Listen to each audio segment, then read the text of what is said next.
ঘরকে নামাজ দিয়ে সাজাতে হবে কি দিয়া? ফার্নিচার না নামাজ? বলেন ফার্নিচার না নামাজ? ঘরকে নামাজ দিয়ে সাজাতে হবে। ছেলেকে বলতে হবে বাবা ওঠো নামাজ, মেয়েকে বলতে হবে বাবা ওঠো নামাজ, বউটাকে বলতে হবে বউ তোমার এই হাত দিয়া তুমি আমাকে রান্না বান্না করে খাওয়াবা, নামাজটা পড়ো। ওযু বানায়া নাও। একটা হাদিস বলি আপনি শোনেন মনোযোগ দিয়া। প্রত্যেক বান্দার কাছে শেষ রাত্রিতে ফজরের একটু আজানের একটু আগে তাহাজ্জুদের সময় প্রত্যেকটা ব্যক্তির কাছে শয়তান এসে শিওরে বসে তিনটা গিট মারে। কয়টা গিট মারে বলেন? তিনটা গিট মারে। গিট মারা বোঝেন তো কি? গিরা দেওয়া, গিট্টো দেওয়া, বাঁধন দেওয়া, তিনটা গিট দিয়ে দেয়। এই তিনটা গিট মেরে শয়তান চলে যায়। আমার রাসূল বলেন ও সাহাবীরা, শয়তানের বেঁধে দেওয়া এই তিনটা গিট যদি তোমরা ছুটাতে চাও তিনটা আমল করবে। নাম্বার 1 হলো আজান যখন তোমার কানে আসবে আস্তে করে তোমার বিছানা থেকে তোমার পিঠটা সরায় নিবে, একটা গিট ছুটে যাবে। এরপরে তুমি সুন্দর করে ওযু বানাবে, 2 নাম্বার গিটটা ছুটে যাবে। এরপরে তুমি ওযু বানায় নামাজের নিয়তে মসজিদের দিকে রওনা দেবে। প্রত্যেকটা কদমে কদমে 10টা করে নেকি লেখা শুরু হয়ে যাবে। নামাজ যখন শুরু করবে 3 নাম্বার গিটটাও ছুটে যাবে। পরবর্তী 24 ঘন্টা শয়তান তোমার কাছে ওয়াসওয়াসা দেওয়ার জন্য আসার সাহস পাবে না। জোরে বলুন সুবহানাল্লাহ। শয়তানের গিটটা ছুটানোর জন্য কোন নামাজ আগে দরকার বলেন? বলেন কোন নামাজ আগে দরকার? একটা আদর্শ গ্রামের বৈশিষ্ট্য কি? জোহরে মুসল্লি বেশি হওয়া, আসরে মুসল্লি বেশি হওয়া না ফজরে মুসল্লি বেশি হওয়া? ফজরে মুসল্লি বেশি হওয়া। ফজরে সবাই বাড়িতে থাকে, হিসাব হবে ফজরে কতজন মুসল্লি নামাজ পড়লো। এটা আদর্শ গ্রাম। সাজানোর দরকার আছে না নাই? সাজানোর দরকার আছে না নাই? সাজাতে হবে গ্রামটা কি? মাতব্বর যারা আছেন গ্রামের বৈঠক একদিন দিয়ে বলবেন শুনে এদিকে আসো, সারা জীবন অনেকের বিচার করলাম, মাতব্বরি করলাম, কিয়ামতের দিন আল্লাহ যদি আমাকে নামাজের ব্যাপারে প্রশ্ন করে বসেন, গ্রামের লোকজন কি নিয়ে নামাজের ব্যাপারে কোনো পরামর্শ করছিস নাকি বল, উত্তর দেব কি? সুন্দর করে ডাকবেন, ডাক দিয়ে বলবেন ও গ্রামবাসী তোমরা আমাকে দায়িত্ব দিয়েছো, আমি ফজরে মুসল্লি পাই না, আমি আল্লাহর কাছে কি জবাব দেব? একটু কেঁদে ফেলবেন, সবাইকে দরদ নিয়ে মোহাব্বত নিয়ে বলবেন, একদিন বলবেন, 2 দিনের বৈঠকে বলবেন, সুন্দর কাজ হয়ে যাবে। দেখবেন একটা গ্রামের প্রত্যেকটা বাড়ি থেকে যদি ফজরের সময় যদি মসজিদে চলে আসে, আল্লাহর কসম করে বলি ওই গ্রামটা হয়ে যাবে জান্নাতি গ্রাম। জোরে কোন সুবহানাল্লাহ। ঘরটাকে জান্নাতি ঘর বানায় ফেলেন। ফজর যখন হয়ে যাবে আপনি বাবা সবার আগে উঠবেন, ছেলেকে ডাক দিবেন, বলবেন সালাত সালাত সালাত সালাত সালাত সালাত, বারবার বলবেন। সুন্দর করে সে নামাজে দাঁড়ায় যাবে। মসজিদে গিয়ে জামাত পান নাই, বাড়িতে আজান দিয়ে ফেলবেন, সুন্দর করে আপনি নামাজের ইমাম হয়ে যাবেন। আপনার বউ পিছনে দাঁড়ায় যাবে, সন্তান ছেলে আপনার পাশে দাঁড়াবে, মেয়েরা তার মার পাশে দাঁড়াবে। এমন করে সুন্দর করে কাতার করে বাড়িতে নামাজের পরিবেশ তৈরি করে ফেলবেন। আপনি কি জানেন যে পরিবারে নামাজটা ঠিক মতো আছে, আল্লাহর কসম সেই পরিবারে শয়তান ওয়াসওয়াসা দিতে পারে না। সুন্দর করে নামাজের পরিবেশ তৈরি করবেন। বউটাকে আস্তে করে ডাক দিয়ে বলবেন বউ দেখো তোমার সঙ্গে আমার কত গভীর সম্পর্ক, আমার যৌবন তোমার কাছে, তোমার যৌবন আমার কাছে। আমাদের দুইজনের সম্পর্কের মধ্যে দিয়ে যে সন্তানগুলো, ফুটন্ত গোলাপগুলো পরিবার সুন্দর করে ছড়িয়ে পড়েছে, আমার সন্তান তুমি কি চাও শুধু দুনিয়ার মার্কেটে একসঙ্গে যাব না, আমরা যদি জান্নাতের মার্কেট একসঙ্গে মার্কেটিং করতে চাই চলো না আমরা দুজন মিলে নামাজ পড়ি। দেখবেন দুজন নামাজ পড়া শুরু হয়ে গেছে। সুন্দর করে বলবেন আমার নবী দুনিয়া থেকে যখন বিদায় নেবেন, একবার হোশ একবার বেহোশ, রবিউল আউয়াল মাস চলে আসছে, আমার নবীজির দেহের মধ্যে বিষক্রিয়া দেখা দিয়েছে। নবীজিকে ইহুদির বাচ্চারা বিষ মেরেছিল, বিষ খাদ্যের মধ্যে দিয়েছিল। আমার বন্ধুগণ, যে ইহুদির বাচ্চারা আমার নবীর মতো প্রাণপ্রিয় নবীর খাবারের মধ্যে বিষ ঢুকাতে পারে, ইহুদির বাচ্চারা মুসলমানদের কোনোদিন কল্যাণ করতে পারে নাকি? আসতে বলুন না, পারে নাকি? অনেক নবীকে তারা হত্যা করেছে, অনেক পয়গম্বরদের কি ঝুলায় মেরেছে। ওয়ায়াকতুলুনান নাবিয়্যিনা বিগাইরি হক, জাকারিয়া আলাইহিস সালাতু ওয়াস সালামকে করাত দিয়ে 2 টুকরা করে শহীদ করে দেওয়া হয়েছে। এরপর ইহা আলাইহিস সালাতু ওয়াস সালামকে জব করে দুনিয়া থেকে বিদায় করে দেওয়া হয়েছে। অনেক নবীকে মারা হয়েছে। আমার বন্ধুগণ, আমার ভাইরা, সেই নবীজি যখন ওই বিষক্রিয়ায় যখন আক্রান্ত হয়ে পড়লেন, নবীজির মুখ থেকে বারবার বমি বের হচ্ছিল, শরীর থেকে ঘাম ঝরতেছিল, রাসূল একবার হোশ একবার বেহুশ। ওই অবস্থায় খোঁড়ায় খোঁড়ায় রাসূল আম্মা জান আয়েশার ঘরের সামনে গিয়ে দরজায় নক করলেন। দরজা খুলে গেল, ভিতরে ঢুকি বলছেন, আয়েশা শরীরটা ভালো যাচ্ছে না, মনে হয় মারা যাবো, আমি দুনিয়াতে বাঁচবো না, মাথায় একটু পানি ঢেলে দাও তো। মাথায় পানি ঢেলে দেওয়া হলো। আজান হয়ে গেল। আজান যখন হয়ে গেছে রাসূল বলছেন, আয়েশা আমার বেলাল আজান দিল, আমি মসজিদে না গেলে কেমন হয়? নিজের গায়ে কোনো শক্তি নাই, সর্বশক্তি প্রয়োগ করে তিনি দাঁড়ানোর জন্য চেষ্টা করতে নিয়ে পারলেন না, মাথা চক্কর মেরে পড়ে যেতে নিলেন। আম্মাজান আয়েশা তাকে শক্ত করে ধরলেন আর বলছেন, ইয়া রাসূলুল্লাহি আপনি জামাতে নামাজ পড়তে পারবেন না? রাসূল বলছেন, মনে হয় আমি আর পারবো না জামাতে নামাজ পড়তে, কিন্তু আমার বেলাল তো আজকে আমাকে না দেখে আজান দিয়েছে, কান্নাকাটি করেছে আজানের মধ্যে, আমাকে দেখে নাই। ও আমার আয়েশা নামাজ তো সময় মতো শুরু হয়ে যাবে, কি নামাজটা পড়াবে?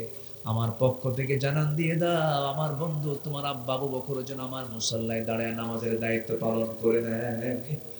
সময় হয়ে গেছে, নামাজের মুসাল্লা ইমাম নতুন আসছেন, সাহাবায়ে কেরামদের মধ্যে কান্নার রোল পড়ে গেছে, সাহাবীরা কান্দে, কান্নায় বিজড়িত হয়ে চিৎকার করে কাঁদতেছে।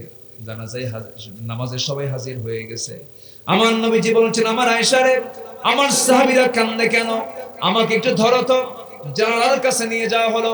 জানালার কাছাকাছি নিয়ে যাওয়ার পরে সেই জানালার ফাঁকা দিয়ে আমার রাসূল সাহাবায়ে কেরামদের নামাজের দৃশ্যগুলো দেখতেছিলেন। আমাদের আয়েশা তাকে ধরে আছেন, রুকুতে যান, সেজদায় যান, সাহাবায়ে কেরাম চোখের পানি ফেলে ফেলে কাঁদতেছেন, আওয়াজ দিয়ে দিয়ে কাঁদতেছেন। আমার নবীজির কান্নায় কোনো আওয়াজ নাই, কিন্তু চোখের কোনা বেয়ে বেয়ে টপ টপ করে পানি পড়ে। আম্মা জান আয়েশা তার হাত দিয়া সেই চোখের পানিগুলো বারবার মুছে দিচ্ছেন আর বলছেন, ইয়া রাসূলুল্লাহ আপনি কাঁদেন কেন? আপনার সাহাবীরা তো নামাজ পড়ছে, তারা তো আল্লাহর হক আদায় করছে, আপনার কান্নার কারণটা কি? রাসূল বলেন, আয়েশা রে, আমার যে চোখের পানি দেখতেছ, আল্লাহর কসম করে বলি এই চোখের পানি আমার দুঃখের নয়, এই চোখের পানি আমার চরম আনন্দের পানি। তুমি কি জানো এই নামাজ আজকে রাষ্ট্রীয় পর্যায়ে কায়েম হয়ে গেছে। এই নামাজ পড়তে গেলে মক্কার কুরাইশ আমার হাতের মধ্যে মূর্তি ঢুকায় দিত। এই নামাজ পড়তে গেলে মক্কার কুরাইশ আমার পিঠের উপরে উটের পচা নারী বুড়ি চাপায়া দিয়েছে, মুক্ত জমিনে পড়ে গেছি।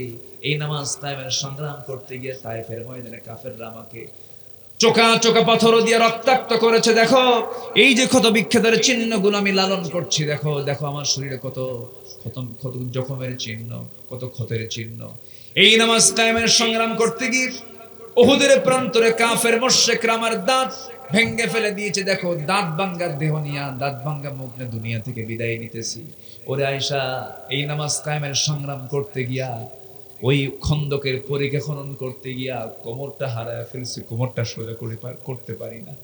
ওরে আয়েশা, আজকে আমি আমার কোমর সোজা করতে পারি না, খন্দকের পরীক্ষা খনন করতে গিয়ে এই শুধু নামাজ কায়েমের জন্য।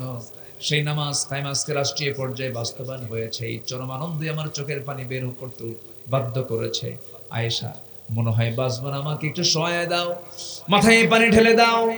আমার নবীজি তার কাছ থেকে বিদায় নেবেন, এমন সময় বলছেন, ও আমার আয়েশা, আমার খাদেম আনাস কোথায় গেল? আনাসকে দেখি না। সাইয়েদনা আনাস না আশেপাশে নাই। রাসূল বলেন, আমার আনাসকে খুঁজে বের করে আনো। আনাস বিন মালিক অনেক দূর থেকে তিনি বের হয়ে আসলেন, তার মুখে তখন দাড়ি উঠে নাই, ছোট্ট মানুষ, 20 বছর বয়স তার। তাই সেই সময় রাসূল বলেন, আনাস রে, যদি কোনো ভুল করে থেকে আমাকে মাফ করে দিও, তুমি আমার খাদেম, আমার কাছ থেকে দূরে দূরে থাকো কেন? কি হয়েছে? কোনো ভুল হলে মাফ চাই। সাইয়েদনা আনাস বলেন, ইয়া রাসূলুল্লাহ, মাফ আপনি চাবেন, কোনো মাফ তো আমি চাই। আমি তো আপনার কোনো খেদমত করতে পারলাম না, আমি আপনার কোনো খেদমত করতে পারলাম না। 10টা বছর আমার মা আপনার কাছে আমাকে দিয়ে গেছেন, এই 10টা বছরে আমি আপনার খেদমত করতে যাব তো দূরের কথা, আপনি উল্টা আপনি আমার খেদমত করেছেন। বয়স কেবল হওয়া শুরু হলো, বুঝের বয়স আসলো। আমি আপনার জন্য দোয়া করি হুজুর, আপনি যুগের পর যুগ বাঁচেন, আমি আনাস, আমি আপনার খেদমত করে যেন যেতে পারি। রাসূল সাইয়েদনা আনাসকে বুকের সঙ্গে জড়িয়ে ধরে বলছেন, আনাস রে, বুঝতে পেরেছি তোর আবেগ রে। আনাস, সাকরাতুল মাউতের লক্ষণ আমার মধ্যে চলে আসছে, মৃত্যুর যন্ত্রণা আমার মধ্যে চলে আসছে, আমি যে কোনো মুহূর্তে দুনিয়া থেকে বিদায় হয়ে যাব। আনাস রে, আমি মনে হয় আর বাঁচবো না, তবে আমি আল্লাহর কাছে বলছি, আল্লাহ, জান্নাতের খাদেম হিসেবে আমি কাউকে চাই না, তুমি আল্লাহ আমার জান্নাতের খাদেম, আমার দুনিয়ার আনাসকে আমার জান্নাতের খাদেম বানায় দিও। সুবহানাল্লাহ। মান তাশাব্বাহা বিকওমিন ফাহুয়া মিনহুম। আমার নবী যেই কথাগুলো বলে দুনিয়া থেকে বিদায় নিচ্ছিলেন, এমন সময় বলছেন, আয়েশা দেখো তো আমার কলিজার টুকরা, আমার দেহের টুকরা, আমার ফাতিমা কোথায় রে? দেখো তো আমার ফাতিমা কই গেল? ফাতিমা নাম শব্দ নেওয়ার সঙ্গে সঙ্গে নবীর সামনে হাজির হয়ে গেছেন। কোন আওয়াজ নাই, কোন শব্দ নাই, শুধু চক্ষু বেয়ে বেয়ে টপটপ করে পানি পড়ছে। রাসূল বলছেন, আওরে ফাতিমা এইদিকে আয়। সহিহ সিয়াসিত্তের হাদিস, নবীজি তাকে পাশে বসালেন, কানের মধ্যে মুখ ঢোকায় বলছেন, কানে কানে কি যেন বললেন। আম্মাজান আয়েশা হাদিসটা বর্ণনা করে বলেন, কি যেন কানে কানে বললেন, কান্না থেমে গেল। শুধু এতটুকুন বলেন, ফাতিমা কেঁদো না, কেঁদো না। দুনিয়ার জিন্দেগিতে আমি যেমন তোমাকে দূরে রাখতে দেই নাই, দূরে থাকতে দেই নাই, আমি দুনিয়া থেকে বিদায় হয়ে যাব। আমার বিদায়ের পরও তুমি আমার পরপরই দুনিয়া থেকে বিদায় হবে। কবরের জিন্দেগিতে তুমি আমার সাথে সাথেই থেকে যাবে। ফাতিমাকে সান্ত্বনা দিলেন। এরপরে রাসূল দুনিয়া থেকে বিদায় নেবেন। এমন সময় রাসূল আস্তে করে ডাক দিয়ে বলছে, আয়েশা রে, আমি বুঝি দুনিয়া থেকে বিদায় হয়ে যাব। আমার সাহাবীদের সঙ্গে তো আমার আর কোনো কথা হলো না। আমি তোমাকে সর্বশেষ একটা মেসেজ দিয়ে দেই। আমার উম্মতকে সারা জীবন ভালোবেসেছি, সারা জীবন উম্মতের জন্য কেঁদেছি। আমি আমার উম্মতকে ছাড়া জান্নাত যেতে চাই না। আমার উম্মতকে বলে দিবা, আমার উম্মতরা যেন কখনো 5 ওয়াক্ত নামাজ না ছেড়ে দেয়। ভাইরা, সেই নামাজকে আমরা পড়বো, জোরে বলি ইনশাআল্লাহ পড়বো। আত্মশুদ্ধির 10 পন্থা, নিজের জীবনের নফসের শুদ্ধির 10 পন্থা, 10টা পথ। এর মধ্যে 1 নাম্বার হলো তওবা করা, নাম্বার 2 হলো সুন্দর করে নামাজটা পড়া। নামাজটা আমরা পড়বো, জোরে বলি ইনশাআল্লাহ। আল্লাহ রাব্বুল আলামিন তিনি আমার কত আপনজন মনে করি কি সুন্দর সাজেশন দিচ্ছেন। সূরা হাশরের মধ্যে এক জায়গায় বলছেন, ইয়া আইয়ুহাল্লাযীনা আমানু তাকুল্লাহা ওয়াল তানজুর নাফসুম মা কদ্দামাত লিগাদিন ওয়াত্তাকুল্লাহ ইন্নাল্লাহা খাবীরুম বিমা তা'মালুন। জোরে বলো আল্লাহু আকবার। ঈমানদারেরা, তোমরা আমাকে ভয় করো, ওয়াল তানজুর, এবং লক্ষ্য রাখো আগামী দিনের জন্য তুমি কি নিয়ে আসতেছো আমার কাছে। কি প্রস্তুতি তোমার, কি প্রিপারেশন তোমার, কি তুমি প্রস্তুতি নিয়ে আমার সামনে আসতেছো, এই দিকে একটু লক্ষ্য করো। ওয়াত্তাকুল্লাহ, আমাকে বেশি বেশি ভয় করো। আর একটা কথা জেনে রেখে দিও বান্দা, তুমি যা কিছু করো সব কিছুর খবর কিন্তু সবচেয়ে বেশি জানেন তিনি আমার কে। জোরে বলেন, তিনি আমার কে। আলোতে কে দেখেন, বলেন আলোতে কে দেখেন, আধারে কে দেখেন, গোপন কে দেখেন, প্রকাশ্য কে দেখেন, সকল কিছুর মালিক কে। আমি কি করছি রাতে, কি করছি দিনে, কি করছি চিন্তায়, সব অটো রেকর্ড কার কাছে? আল্লাহর কাছে। আল্লাহ রাব্বুল আলামিন বলেন, ওয়া ইয়ালামু খাইনাতাল আ'য়ুনি ওয়া মা তুখফিস সুদূর। বান্দা, তুমি তোমার অন্তরে কি দানা বেঁধেছো, তোমার চক্ষু কি খেয়ানত করে, কোন দিকে তাকাও, কি করো। যুবক মানুষ, তুমি যুবতীর দিকে তাকায় থাকো, রঙিন চশমার ফাঁক দিয়ে বুঝি কেউ দেখে না, কিন্তু তিনি দেখেন, তিনি আমার কে। সব আল্লাহ দেখে, সব আল্লাহ অবজার্ভ করে। সে আল্লাহ তাআলা আমার আপনার বিচার করবেন, তিনি হিসাব নেবেন। কাল কিন্তু 3টা না, অতীত বর্তমান ভবিষ্যৎ দুনিয়ার হিসাব। কিন্তু কাল মূলত 2টা, একটা হচ্ছে ইহকাল, বলেন আরেকটা কি, আরো জোরে, পরকাল। কোনটা চিরস্থায়ী বলেন, ইহকাল না পরকাল? পরকালের চিন্তা আমাকে আগে করতে হবে। আমরা কি দুনিয়া সাজাবো না আখিরাত সাজাবো? জোরে বলেন, দুনিয়া সাজাবো না আখিরাত সাজাবো? দুনিয়ার দরকার নেই, আস্তে কয়, অনেকে চুপচাপ। দুনিয়ার দরকার নেই, বিয়ে শাদী করবেন না, বাসর ঘর সাজাবেন না। কি কোন প্রয়োজন আছে কিনা বলেন? কেন বলেন দুনিয়া সাজাবো না আখিরাত সাজাবো? আবার কয় আখিরাত। দুটাই, হ্যাঁ মাশাআল্লাহ, খুব সুন্দর উত্তর দিয়েছেন একজন। দুনিয়া না সাজালে আপনি আখিরাত সাজাবেন কেন? কিন্তু টার্গেট হবে আখিরাত। এই জন্য একটা দোয়া আল্লাহ রাব্বুল আলামিন আমাকে আপনাকে শিখিয়ে দিয়েছেন। আমার নবী এই দোয়াটা প্রায় পড়তেন। যারা পারেন আওয়াজ দিয়ে ঠোঁট মিলিয়ে আমার সঙ্গে আওয়াজ দিয়ে বলুন, রব্বানা আতিনা ফিদ الدنيا حسنة وفي الآخرة حسنة وقنا عذاب النار وجعلنا الجنة مع الأبرار এখানে কি দুনিয়া বাদ পড়ছে? আজ থেকে দুনিয়া বাদ পড়েছে? আল্লাহ তুমি দুনিয়ার সৌন্দর্য দাও, দুনিয়ার হাসানা দাও, আখিরাতুল হাসানা দিয়ে দাও। দুনিয়াটা সাজিয়ে দাও ইসলাম দিয়ে। আমরা সাজিয়ে নেব দুনিয়াটাকে কি দিয়ে? ইসলাম দিয়ে। ইসলাম ছাড়া যা সাজাবেন সব জাহান্নাম হয়ে যাবে। দুনিয়া সাজাবো আমরা অন ইসলাম দিয়ে না ইসলাম দিয়ে? বলেন অন ইসলাম না ইসলাম? ইসলাম দিয়ে। কি যাকাতের কাজ করব না সুদের কাজ করব? আমার দেশে কিসের কাজ চলে বেশি বলেন? এদেশের কত পার্সেন্ট মানুষ সুদের সঙ্গে জড়িত বলেন? বলেন 1%।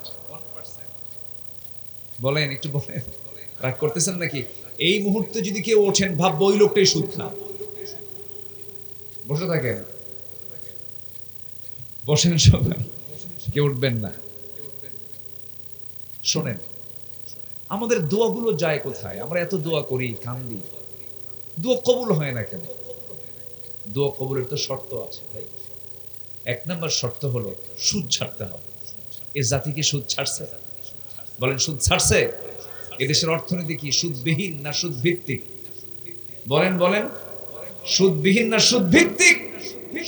সুদের উপরে অর্থনীতি, যাকাত নাই। অথচ যাকাত আল্লাহ তাআলা ফরজ হুকুম দিয়েছেন। যাকাত কয় নাম্বার পিলার বলেন তো ইসলামের? ইসলামের ভিত্তি কয়টা বলেন? কয়টা ভিত্তি বলেন? ইসলামের ভিত হলো 5টা। কালেমা, এরপরে নামাজ, এরপরে কি বলেন?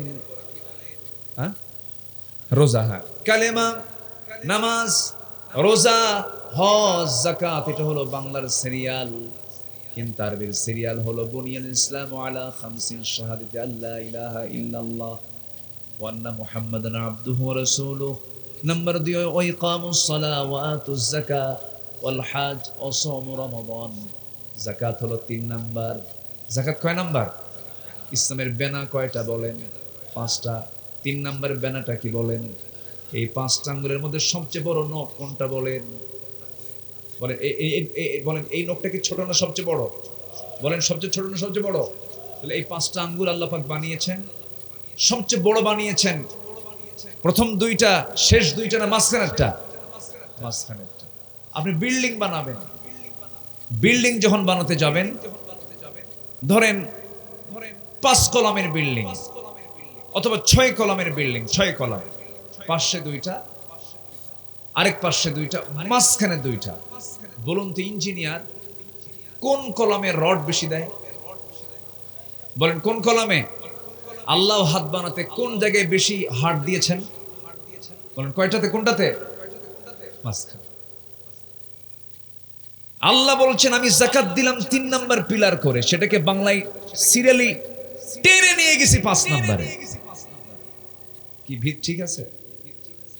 কি বলেন, ভিত ঠিক আছে না দুর্বল হয়ে গেল?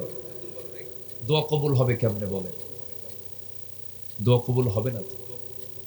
আমি যা বলবো সেই দোয়াই কবুল হবে, আমি যা চাইবো সেই চাওয়াই আল্লাহ পাক কবুল করবেন। কেন কবুল করবেন না?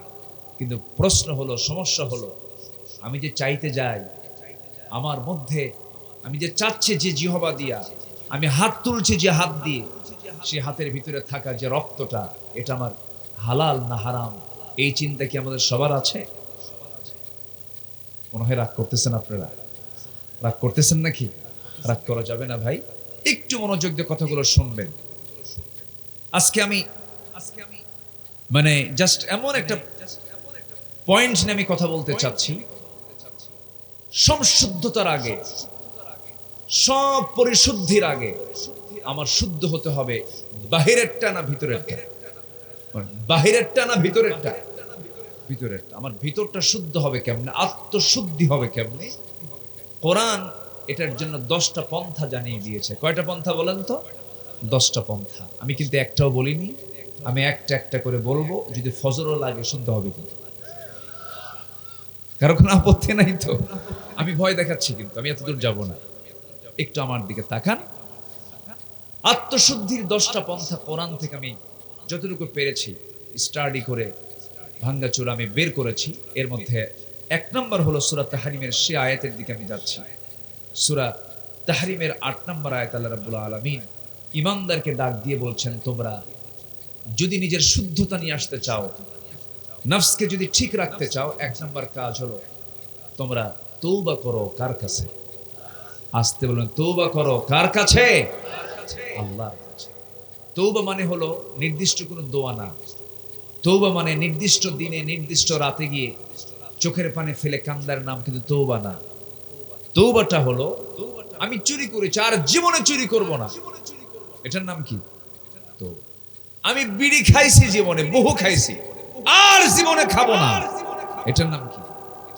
তওবা। বিড়ি খাওয়া তো সুন্নতে মুআক্কাদা। এই জাতি নামাজ বেশি পড়ে না বিড়ি বেশি খায়? বেশি জরুরি কোনটা, নামাজ না বিড়ি? বলেন, বিড়ি না নামাজ? এত বিড়ি জাতি খায়। কোন ভোট করতে গেলে আগে কোটি টাকার বিড়ির বাজেট করতে হয় প্রার্থীদের। তাহলে কোন বেকায়দা? আর যারা জনগণ যারা বিড়ি নেয় এরাও কোন বেকায়দা? রাগ করতেছেন নাকি আপনারা? বিড়ি, এই জাতি সামান্য বিড়ির কাছে ঈমান বিক্রি করে ফেলে। বাস্তব। আমাদের সময় নষ্ট করার কোনো সুযোগ নেই। যে ব্যক্তি সময়কে নষ্ট করবে এটা হত্যার চেয়েও অপরাধ বেশি। সময় নষ্ট করা যাবে না, একটা সেকেন্ড সময় আমরা নষ্ট করব না, বাজে কোনো কাজে যাব না, বাজে কোনো কথায় যাব না, সেই বান্দাই জান্নাত পাবে। জোরে বলেন সুবহানাল্লাহ। আল্লাহকে সময়ের বিচার নেবেন। কিসের বিচার করবেন বলেন? সময় দিয়েছিলাম। এই পৃথিবীর সেরা মানুষ মুহাম্মদ সাল্লাল্লাহু, তিনি বেঁচে ছিলেন কত বছর বলেন? 63 বছর। তিনি কি বিফল না সফল? ব্যর্থ না মহা সফল? সফল। সময় নষ্ট করেছেন, কিন্তু সময় নষ্ট করে ফেলি আমরা। কোন একটা ভুল কাজ হয়ে গেছে, সঙ্গে সঙ্গে তওবা করে নেব, চোখের পানি ফেলে ফেলে কাঁদবো। আপনি দুনিয়ার কারো কাছে কান্নাকাটি করবেন, আপনাকে সেই কান্নার মূল্য সে দেবে না। স্বামীর কাছে বউ কাঁদবে, বউ কান্নাকাটি করবে, স্বামী বলবে মেয়ে মানুষ এমন করেই কান্দে, মেয়েদের চোখের পানি এমনি এমনি চলে আসে, কোনো মূল্য আপনি পাবেন না। পুরুষ কাঁদবে, মহিলা বলবে পুরুষ মানুষের কেমন পুরুষ যে কান্দে, চোখে পানি আনে। পৃথিবীর কেউ আপনাকে কান্নার মূল্য দেবে না। কিন্তু আপনি গুনাহ করেছেন, গুনার কথা কাউকে না বলে বেড়ায়া, গুনার কথা কারো কাছে না জানায়া, আপনি যদি এই গুনার জন্য অনুতপ্ত হয়, যে হৃদয় গুনাহ করার পরে যে দিলটা অনুতপ্ত হয় সেই হলো ঈমানদার। যে ব্যক্তি গুনাহ করার পর অনুতপ্ত হৃদয়ে চোখের পানি ফেলে নীরবে নিভৃতে ঘরের কোণে বসে, মসজিদের কোণে বসে কাউকে না জানায় আল্লাহর কাছে বলবে, আল্লাহ যে গুনাহটা গতকালকে করেছি তোমার কাছে ওয়াদা করছি এই গুনাহ জীবনে আর কোনোদিন করব না। আল্লাহর কসম, ওই বান্দার সমস্ত গুনাহ আমার আল্লাহ মাফ করে দিবেন। জোরে কোন সুবহানাল্লাহ। এটার নাম তওবা। এটার নাম কি বলেন? তওবা, ফিরে আসা। আত্মশুদ্ধির 1 নম্বর পন্থা এটা। ভুল হবে না কেন ভাই? কেন ভুল হবে না? ভুল তো আমার হবেই, গুনাহ তো আমার হবেই। এই যোগ্যতা আল্লাহ পাক আমাকে দিয়ে পাঠিয়েছেন। ফেরেশতার গুনাহ করার যোগ্যতা নেই। ফেরেশতা কি বিয়ে শাদী করে? তার কি বউ বাচ্চা আছে? আমরা বিয়ে শাদী করি, বউ বাচ্চা আছে, কামাই টামাই করার আগে ভুল টুল হয়। কিন্তু ভুলের একটা মাত্রা আছে। আপনি থাপ্পড় মারলেন একজনকে, সে কি, তাকে কি ফাঁসি দেওয়া হবে? থাপ্পড় মারলেন, বেয়াদবির একটা হয়তো বা হালকা একটা বিচার হবে।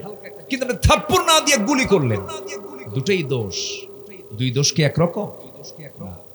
আমার আপনার দ্বারা ভুল হবে, কিন্তু সেই ভুল হওয়া যাবে না যে ভুল হলে পরে আল্লাহ পাক সেই ভুলকে মাফ করবেন না।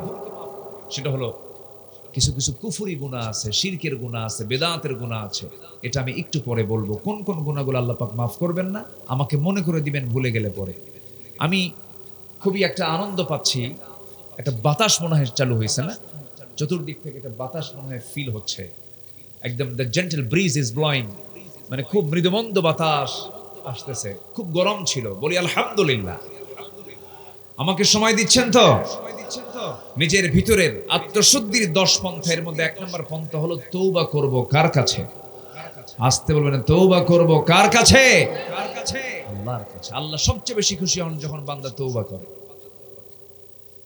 বান্দা যখন ফিরে আসে, দুনিয়ার জিন্দেগি তাকায় দেখেন, বাবার 4 ছেলে, 4 ছেলের মধ্যে সবটাই ভালো, 3টাই ভালো, কোনো সমস্যা নাই, কিন্তু একটা একটু বেশি দুষ্ট। সেই বাবার টান সবচেয়ে বেশি কোনটার দিকে থাকে বলেন? কোনটার দিকে থাকে? দুষ্টের দিকে থাকে। 3টার দিকে তার কোনো নজরই নাই, কোনো খেয়াল নাই। কিন্তু ওই দুষ্ট ছেলেটা যে নামাজ পড়ে না, একটু বখাটে, দুষ্টমি করে, না জেনে কোথায় কি করে ফেললো, বাবার পেরেশান। বাবা বারবার খবর নাই, দেখতো কোথায় আছে, কি করতেছে। ওই যেটা সবচেয়ে বেশি দুষ্ট সেটার খবর রাখে আর মনে মনে আল্লাহর কাছে বলে, আল্লাহ ওরে ভালো করে দাও। তেমনি বান্দার মধ্যে যে সমস্ত বান্দাগুলো ভুল করার পরে যখন তওবা করে আল্লাহর কাছে এসে বলে, আল্লাহ ভুল করে ফেলছে, তখন আল্লাহ পাক কেমন খুশি হন। ফেরেশতাকে ডাক দেন, ও ফেরেশতারা, এই বান্দাগুলো আমাকে দেখলো না, এই বান্দা আমাকে চিনলো না, এই বান্দা আমাকে কোরআনকে বিশ্বাস করে, আমাকে মহব্বত করে, আমার কাছে এসে তওবা করে আমার কাছে জানান দিয়ে দিল, সে আর গুনার কাছে যাবে না। ও ফেরেশতারা সাক্ষী থাক, এই সমস্ত বান্দার সমস্ত গুনাহগুলো মাফ করে আমি আল্লাহ জান্নাতের বাজেট পাস করে দিলাম। আমার নবীর সহিহ হাদিস, আত-তাইবু মিনাজ যামবি কামান লা যামবা লাহ, যারা তওবা কবুল হয়ে যায় তার পূর্বের জীবনের আর কোনো গুনাহ চুল পরিমাণ থাকে না। জোরে বলি সুবহানাল্লাহ। তওবা কি একবার না বারবার? আমার রাসূল সারা দিনে 100 বারেরও বেশি বার তওবা করেছেন। ফাইন্নী আতুবু ফিল ইয়াউমি মিআত মাররা, আমি রাসূল নিজে সারা দিনে 100 বারেরও বেশি বার তওবা করি। রাসূল রাসূল রাসূল। আর আমার দেশের এক নেতা উল্লুক ভাল্লুক, টাঙ্গাইলের এক নেতা কয়, হুজুর আমার আমিন বলতে বলে, আমি আমিন কই না কেন, আমার কোনো গুনাহ আছে নাকি? শুনছেন না, জানেন না আপনারা? এর আগে হজ নেবাজে কথা বলেছিল, জিহ্বা টেনে ছেড়া দরকার ছিল এদের। হজ নিয়ে বলেছিল, হজ হচ্ছে মুহাম্মাদের ব্যবসা, এই কথা বলেছিল। আবার কয়েকদিন আগে বলল, হুজুর আমার আমিন কই থেকে, আমি আমিন কই না কেন, আমার তো কোনো গুনাই না, আমি আমিন কব কেন? এই সমস্ত অসভ্যদের জুতা পেটা করা দরকার। কিছু জানে না, মূর্খ তো, মুখে যা আসে তাই বলে। সেই দিন আর নাই বাংলাদেশে। আল্লাহ রাসূলকে নিয়ে, কোরআনকে নিয়ে, ইসলামকে নিয়ে বাজে কথা বলবে, জিহ্বা টেনে ছিড়বো আমরা। রাজি আছেন কারা কারা? হাত উঁচু করে দেখান মুসলমান।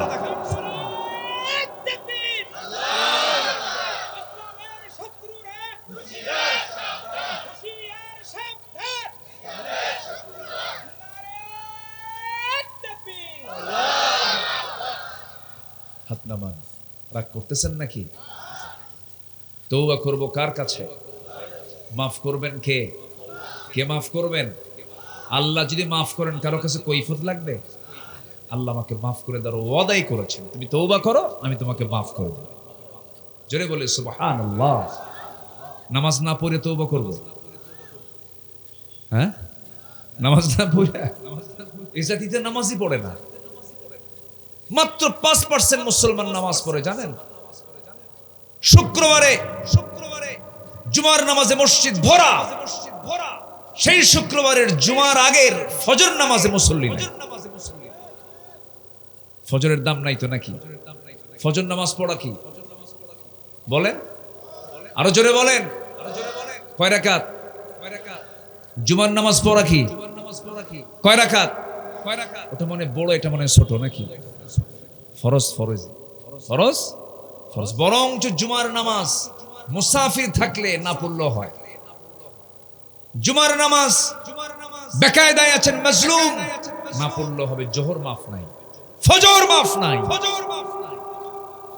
সেই ফজরের মুসল্লি, মসজিদ পাকা, মসজিদ এসি, টাইলস লাগানো, মুসল্লি মোটে 3 জন, ইমাম, মুয়াজ্জিন আর খাদেম। ফজরে এই তিনটাও থাকতো না যদি তারা চাকরি না করত। বাস্তব তো, মানুষের ঘুমের স্টাইল হয়ে গেছে ভিন্ন। মানুষ কি সন্ধ্যায় ঘুমায় না শেষ রাতে ঘুমায়? বলে সন্ধ্যায় না শেষ রাতে? শেষ রাতে ঘুমায়। সব উল্টা পাল্টা। না, অনিয়ন্ত্রিত জীবন ইসলাম এলাও করে না। আমরা নামাজ পড়ব কয় ওয়াক্ত? সময় নেওয়ার সময়, সময় নেওয়ার সময়, আস্তে আস্তে না তাড়াতাড়ি, বুঝে বুঝে না না বুঝে, জেনে না না জেনে, জেনে বুঝে সময় আস্তে। ইন্নাস সালাতা কানাত আলাল মুমিনিনা কিতাবাম মাওকুতা। আমরা সময় মতো নামাজ পড়ব, হুকুমটা দিয়েছেন তিনি আমার কে? কয় ওয়াক্ত নামাজ? বলতো 5 ওয়াক্ত নামাজ। একটু কান লাগাবেন। ভাইজান কষ্ট হচ্ছে না? কোনো কষ্ট হচ্ছে? যে আচ্ছা আচ্ছা, না আপনারা তো ব্যস্ত, আমরা বুঝি। বিভিন্ন জায়গায় সারাটা দিন ব্যস্ত থাকতে হয়। নেতৃবৃন্দদের যে কি যে একটা কষ্ট, বুঝলেন? অন্তত এনারা বাড়িওয়ালি যে আছে তাদের কাছে সন্তুষ্ট প্রকাশ করতে পারেন না, তারা সন্তুষ্ট না। ঠিক আছে না? খুব কঠিন ব্যাপার। চেয়ারম্যানের বউ, বলেন তো বড় কে, চেয়ারম্যান না চেয়ারম্যানের বউ? বউ বড়। চেয়ারম্যান পারে না তো, সময় দিতে পারে না। ধমক টমক যা আমার ধমকা, উপায় তো নাই, সময় তো দিতে পারি না। খুব মুশকিল। নেতৃত্ব খুব কষ্টের কাজ। নেতৃত্বের জবাবদিহিতা যদি থাকতো, নেতৃত্বের জন্য কেউ চাইতো না নেতৃত্ব। ইসলাম যে নেতৃত্ব চায় তাকে নেতৃত্ব দেয় না। এই জন্য ইসলাম নেতৃত্ব যে চাবে তাকে ইসলাম নেতৃত্ব দেয় না, যে চায় না তাকে দেয় ইসলাম নেতৃত্ব। আল্লাহু আকবার। ইসলাম কত সুন্দর। আল্লাহ পাক আমার ভাইকে কবুল করুন, জোরে বলি আমিন। আরো জোরে আল্লাহুম্মা আমিন। সম্মানিত ভাইয়েরা, তাহলে তওবা করব আমরা কার কাছে? আল্লাহর কাছে। গুনাহ হবে না? বলেন গুনাহ হবে না? হবে, কিন্তু ইচ্ছা করে কোনো গুনাহ করা যাবে না। ছোট্ট একটা ইতিহাস আমার মনে পড়লো, আমি প্রায় বলি এটা। এক মহিলা সাহাবী, বিবাহিত একজন মহিলা, হঠাৎ করে ওয়াসওয়াসায় পড়ে জিনার মতো একটা জঘন্য কাজ তার দ্বারা হয়ে গেল। আমার নবীর কাছে চলে গেলেন। নবীর কাছে গিয়ে বললেন, ইয়া রাসূলুল্লাহ, আমি তো জিনা করে ফেলেছি। রাসূল বললেন, না তুমি করো নাই। না আমি হুজুর জিনা করে ফেলেছি। না তুমি করো নাই। না হুজুর আমি জিনা করেছি। না তুমি করো নাই। 3টি বার রাসূল মানা করলেন। 3টি বারে তিনি বললেন, না হুজুর আমি জিনা করে ফেলেছি। হয়তো আপনি আমাকে সাক্ষী না থাকার কারণে আমাকে বাঁচানোর জন্য বারবার চেষ্টা করছেন, কিন্তু আপনি আমাকে দুনিয়াতে বাঁচায়া দিতে চান, আর আমি জাহান্নাম থেকে বাঁচতে চাই। হাসরের ময়দানে জিনাকারের কাতারে আমি দাঁড় হব, এটা আমি চাই নাই। মনে করে হুজুর শাস্তি নেবার জন্য আপনার কাছে আসছে, আপনি আমাকে শাস্তি দিয়ে দেন। রাসূল বলেন, মহিলা জিনা যে করেছো, জিনার ফলে তোমার পেটে বাচ্চা আসছে নাকি? হ্যাঁ বাচ্চা আসছে। কোনো কথা নাই, যাও। সন্তান ডেলিভারি না হওয়া পর্যন্ত কোনো আইন কার্যকর করা যাবে না। মহিলা যাচ্ছেন আর বলছেন, হুজুর বাঁচবো তার গ্যারান্টি? রাসূল বলেন, আমি তোমার জন্য দোয়া করে দিলাম, যাও চলে। মহিলা চলে গেলেন। সন্তান ডেলিভারি হওয়া পর্যন্ত চোখের পানি ফেলে ফেলে কাঁদতেছেন, সেজদায় পড়ে পড়ে ডুকরে ডুকরে চোখের পানি ফেলে ফেলে কাঁদেন আর তওবা করেন।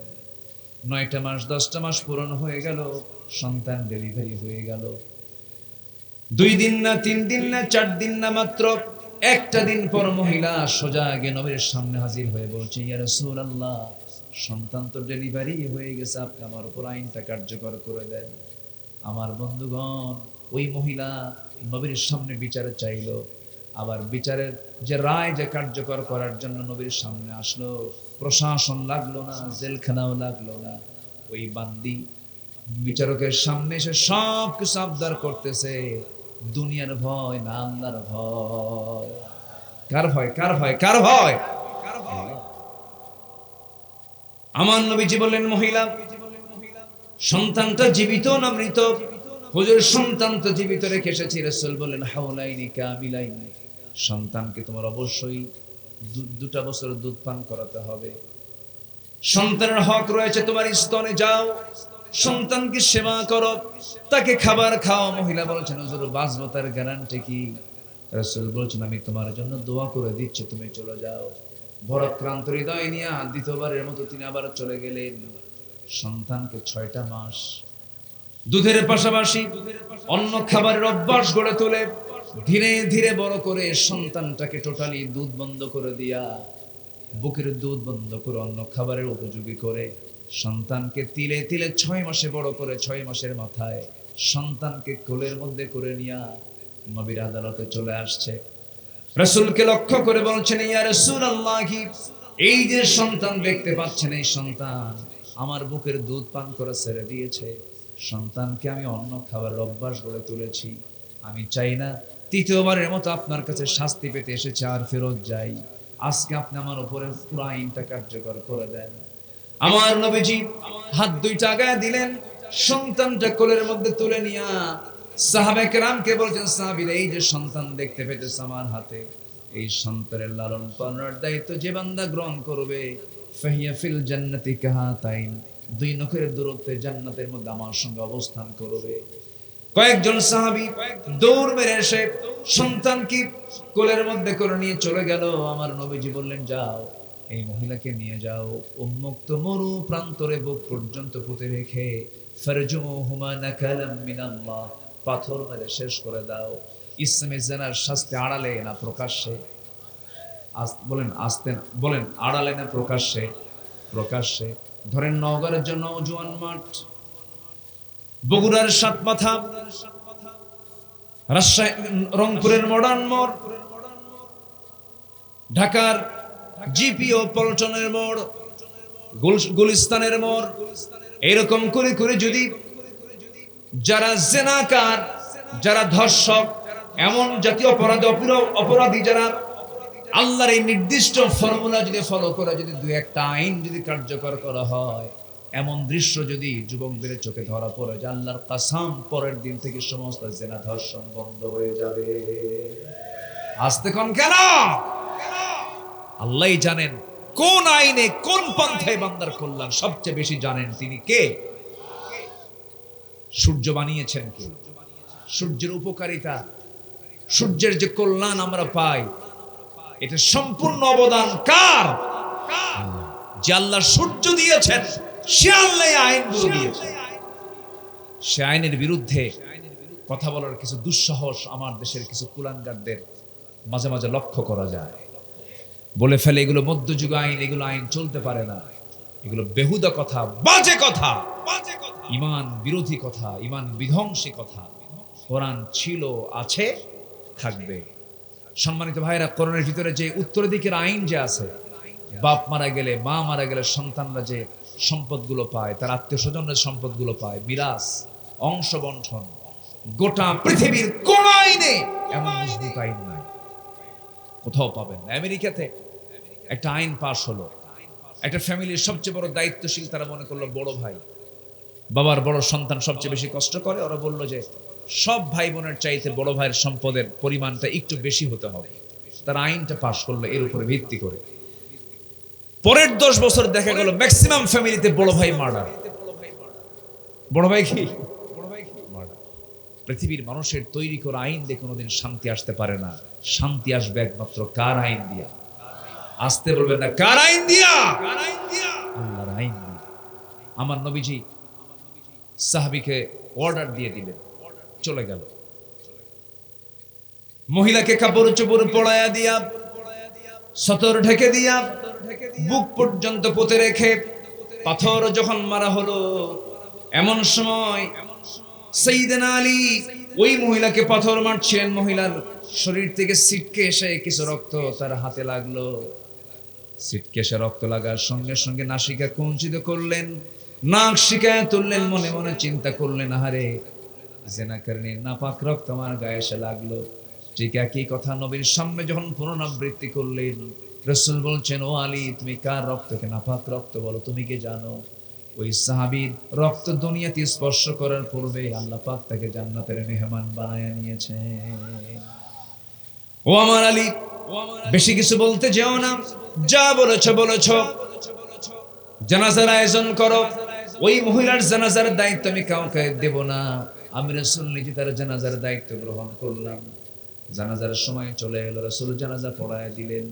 জানাজা শেষান্তে নবীজি কান্না বিজড়িত কণ্ঠে বলছেন, সাহাবীরা রে, কিছুক্ষণ আগ পর্যন্ত আমরা যে মহিলার জানাজা সম্পন্ন করলাম, এই মহিলা জীবনের শেষ সময় পর্যন্ত যে পরিমাণ তওবা করেছে, যে পরিমাণ চোখের পানি ফেলে ফেলে কেঁদেছে, রুকু করেছে, সেজদা করেছে, এই তওবা যদি এই মদিনার ৭০ জন গুনাহগারদের মাঝে যদি বন্টন করে দেওয়া হতো, ওই ৭০ জনকে আল্লাহ রাব্বুল আলামিন মাফ করে সবাইকে বিনা হিসেবে জান্নাত দিয়ে দিতেন। এই মহিলা রেহাই পেয়েছেন তওবার মধ্য দিয়া। আমরা তওবা করব কার কাছে? আসতে বলবেন না, কার কাছে? আল্লাহর কাছে। আল্লাহ রাব্বুল আলামিন তওবার কথা একবার না বারবার বলেছেন। সূরা তাওবা নামে একটা সূরা নাযিল করেছেন। সূরা তাওবা সূরা আছে না? আল্লাহ রাব্বুল আলামিন বলেন, التائبون العابدون الحامدون السائحون الراكعون الساجدون الآمرون بالمعروف والناهون عن المنكر والحافظون لحدود الله وبشر المؤمنين। জোরে বলুন আল্লাহু আকবার। সূরা তাওবার ১১২ নম্বর আয়াতে ৯টা গুণের কথা বলে আল্লাহ রাব্বুল আলামিন তাদেরকে জান্নাতের সংবাদ দিয়েছেন। ৯টা গুণের মধ্যে আয়াতে ১ নম্বর গুণ হলো যারা তওবা করবে। কার কাছে? আল্লাহর কাছে আমরা তওবা করব, বলবো আল্লাহ ভুল হয়ে গেছে, মাফ করো, আর এই ভুল জীবনে করব না। নামাজ ছেড়েছে, আজকে থেকে নামাজ আর ছাড়বো না। মিথ্যা বলেছে, আজকে থেকে মিথ্যা আর বলবো না। তওবা করব আমি, ক্ষমা করবেন তিনি আমার কে? কে ক্ষমা করবেন? আল্লাহর ওয়াদা, আল্লাহ ক্ষমা করবেন। আমার গুনাহ হয়ে যাবে, ভুল হয়ে যাবে, কিন্তু ইচ্ছাকৃত কোনো গুনাহ করা যাবে না। নাম্বার ২, আত্মশুদ্ধির ২ নম্বর পন্থা হলো, ঠিক আছে আপনারা থাকবেন তো আবার? হ্যাঁ, আপনারা থাকবেন না ইনশাআল্লাহ? ভাইজানকে আমি ছুটি দিয়েছি, কিন্তু আপনাকে কিন্তু ছুটি দেওয়া হয়নি। সবাই থাকে। জি আলহামদুলিল্লাহ। জি জি আলহামদুলিল্লাহ। পিছনের লোকগুলো সামনে বসেন, মুরব্বি সামনে আসেন, বসেন। আপনি বসেন, এখানে বসেন, বসেন, এখানে বসেন, বসেন ইজলিস। জি বসেন। মাশাআল্লাহ। হাফেজের বাপ, কিসের বাপ বলেন? এই লোকগুলো ওঠে কেন সামনে? এই যে চলে গেল কেন? ওই যে ২ জন। আহা, কিছু কয় না তো, বসেন বসেন। আমি কি দোয়া করে দেব? আজ থেকে আমি কি দোয়া করে দেব? তোরা উঠবেন না, কিন্তু কেউ উঠবেন না, একজন লোক উঠবেন। আমি সবাইকে নিয়ে একসঙ্গে দোয়া করব, একসাথে। আমি সবাইকে নিয়ে আমি একসাথে শেষ করতে চাই। একটু আমাকে সময় দিবেন। ১৫:১২ বাজে। আমারও কষ্ট হচ্ছে যে আমি আপনাকে কষ্ট দিচ্ছি মনে হয়। কষ্ট পাচ্ছেন নাকি আপনারা? আর একটু সময় আমি চেয়ে নিচ্ছি। জানেন এই ভাইটা কত গর্বিত? বলেন তো কিসের জন্য গর্বিত? বলেন বলেন কি? উনি নিজেও হাফেজ, কিন্তু হাফিজ ইবনু হাফিজ। কি? হাফিজ ইবনু হাফিজ, নিজেও হাফেজ, আবার হাফেজের বাপ। আল্লাহু আকবার বলেন। বিশাল ব্যাপার। গোটা পৃথিবী আপনার হাতে দিলে, আমি আমার ছোট্ট আমার একটা আল্লাহ তাআলা সন্তান দিয়েছেন, ছেলে দিয়েছেন। যেদিন সে এরকম খতমের অনুষ্ঠান হয়, দস্তরবন্দের অনুষ্ঠান হয়, আমি তার ওস্তাদকে শুধু বললাম, গোটা পৃথিবী আমার হাতে তুলে দিলে আমি যে আনন্দ পেতাম, তার চাইতে বেশি আনন্দ পাচ্ছে আমার সন্তান আজকে হাফেজ হয়েছে। কি নেবেন আপনি দুনিয়া? কি পাবেন আপনি বলেন? এর চাইতে বড় তৃপ্তি আর কি আছে? আল্লাহ নিজে হাফেজ, ওয়া ইন্না লাহু লাহাফিজুন। আল্লাহ নিজে হাফেজ, বান্দাও হাফেজ। সিবগাতাল্লাহ, ওয়া মান আহসানু মিনাল্লাহি সিবগা। যার সিনায় কোরআন থাকে সে কেমনে জাহান্নামে যাবে বলে? সে কেমনে জাহান্নামে যাবে? সম্মানিত ভাইয়েরা, চোখ বন্ধ করে সন্তানকে মাদ্রাসায় দিবেন, চোখ বন্ধ করে হাফেজ বানাবেন। আমি ওয়াদা করে যাচ্ছি, আপনাকে বলে গেলাম, যে সন্তান তার সিনার মধ্যে ৩০ পারা কোরআন তুলতে পারে, আল্লাহর কসম পৃথিবীর সকল জ্ঞান সে তার সিনার মধ্যে তুলতে পারে। যে সিনায় কোরআন থাকে সেই সিনায় পৃথিবীর সব জ্ঞানী থাকবে। এটা মাথায় রাখবেন। যারা হাফেজ হয় তারা প্রচন্ড মেধাবী হয়, তাদের স্মৃতিশক্তি খুব প্রখর হয়, আর স্মৃতিশক্তির প্রখরতার জন্য কোরআনের হিফজ দরকার। আলহামদুলিল্লাহ। সম্মানিত ভাইয়েরা, এই কথাগুলো বলে ফেললাম ভাইকে দেখে। এখন আমার দিকে তাকান। নিজের নফসের শুদ্ধতার জন্য কয়টা পন্থার কথা বলেছি বলেন তো আপনারা? বলেন কয়টা? চলতেছে কয় নাম্বার? আরো আছে কয়টা? 9টা। নাম্বার 2 আসে। একটু মনোযোগ দিয়ে কথাগুলো শুনবেন, মুখস্থ করে নেবেন, কোট করে নেবেন, হৃদয়ে গেঁথে নেবেন, কাজে লাগবে। এগুলো আমার পরামর্শ নয়, এগুলো পরামর্শ সরাসরি আমার আল্লাহ তাআলার। জোরে বলি সুবহানাল্লাহ। নাম্বার 2 হলো ওই বান্দা সফল, আত্মশুদ্ধির সফল পন্থা 10টা পন্থার মধ্যে নাম্বার 2 পন্থা হলো সালাতের প্রতি যারা যত্নশীল হবে, নামাজের প্রতি যারা যত্নশীল হবে। এটা হচ্ছে সফলতার আত্মশুদ্ধির 2 নাম্বার পন্থা। সালাতের প্রতি যত্নবান হওয়া। সব কাজ যেখানেই থাকুক না কেন, আজান যখন হয়ে যাবে কাজ আগে না নামাজ আগে? বলেন বলেন, নামাজ আগে না কাজ আগে? নামাজ আগে। লাগবে না, নামাজটা আগে দরকার। কাজের অধীনে নামাজ নাই, নামাজের অধীনে কাজ। ভাই আমি এই কাজটা করে নামাজ পড়বো না, না আমি নামাজটা পড়ে এই কাজটা করব, এই কাজের মধ্যে টোটালি 100% বরকত দিয়ে দিবেন তিনি আমার কে? যেই গার্মেন্টসের মালিক, যে কারখানার মালিক তার কর্মচারীকে নামাজের জন্য ধমকায়, নামাজের সময় তাকে ফাঁকিবাজি বলে তার নামাজ পড়তে যারা বাধা দিয়ে দেয়, এই শিল্প তাকে জাহান্নামে নিয়ে যাবে। কারণ সকল কাজের আগে কার হক আদায় করা? বলেন আল্লাহর হক আদায়। নামাজটা কার হক? আসতে বলবেন না, নামাজটা কার হক? আল্লাহ রাব্বুল আলামিন সুন্দর করে বলছেন, قد أفلح من تزكى وذكر اسم ربه فصلى بل تؤثرون الحياة الدنيا والآخرة خير وأبقى إن هذا لفي الصحف الأولى صحف إبراهيم وموسى। জোরে বলুন আল্লাহু আকবার। কোন বান্দা সফল?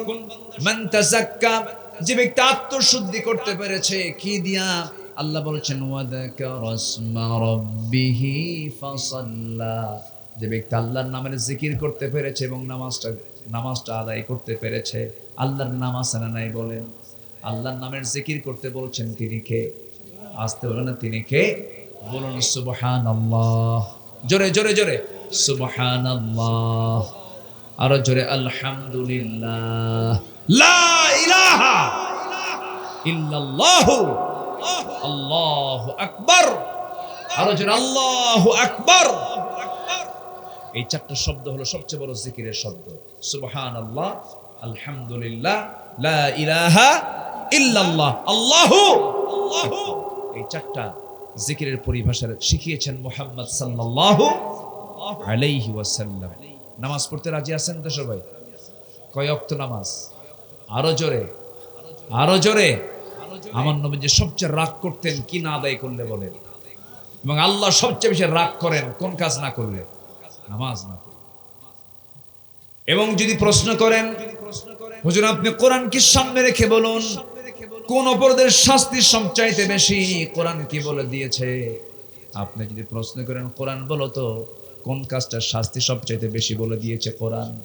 কোরআন সুন্দর করে জানিয়ে দিচ্ছে, বান্দাকে সতর্ক করার জন্য জানিয়ে দিচ্ছে, ফাখালাফা মিন বা'দিহিম খালফুন আদাউস সালাতা ওয়াত্তাবাউশ শাহাওয়াত ফাসাউফা ইয়ালকাউনা গায়্যা। জোরে বলুন আল্লাহু আকবার।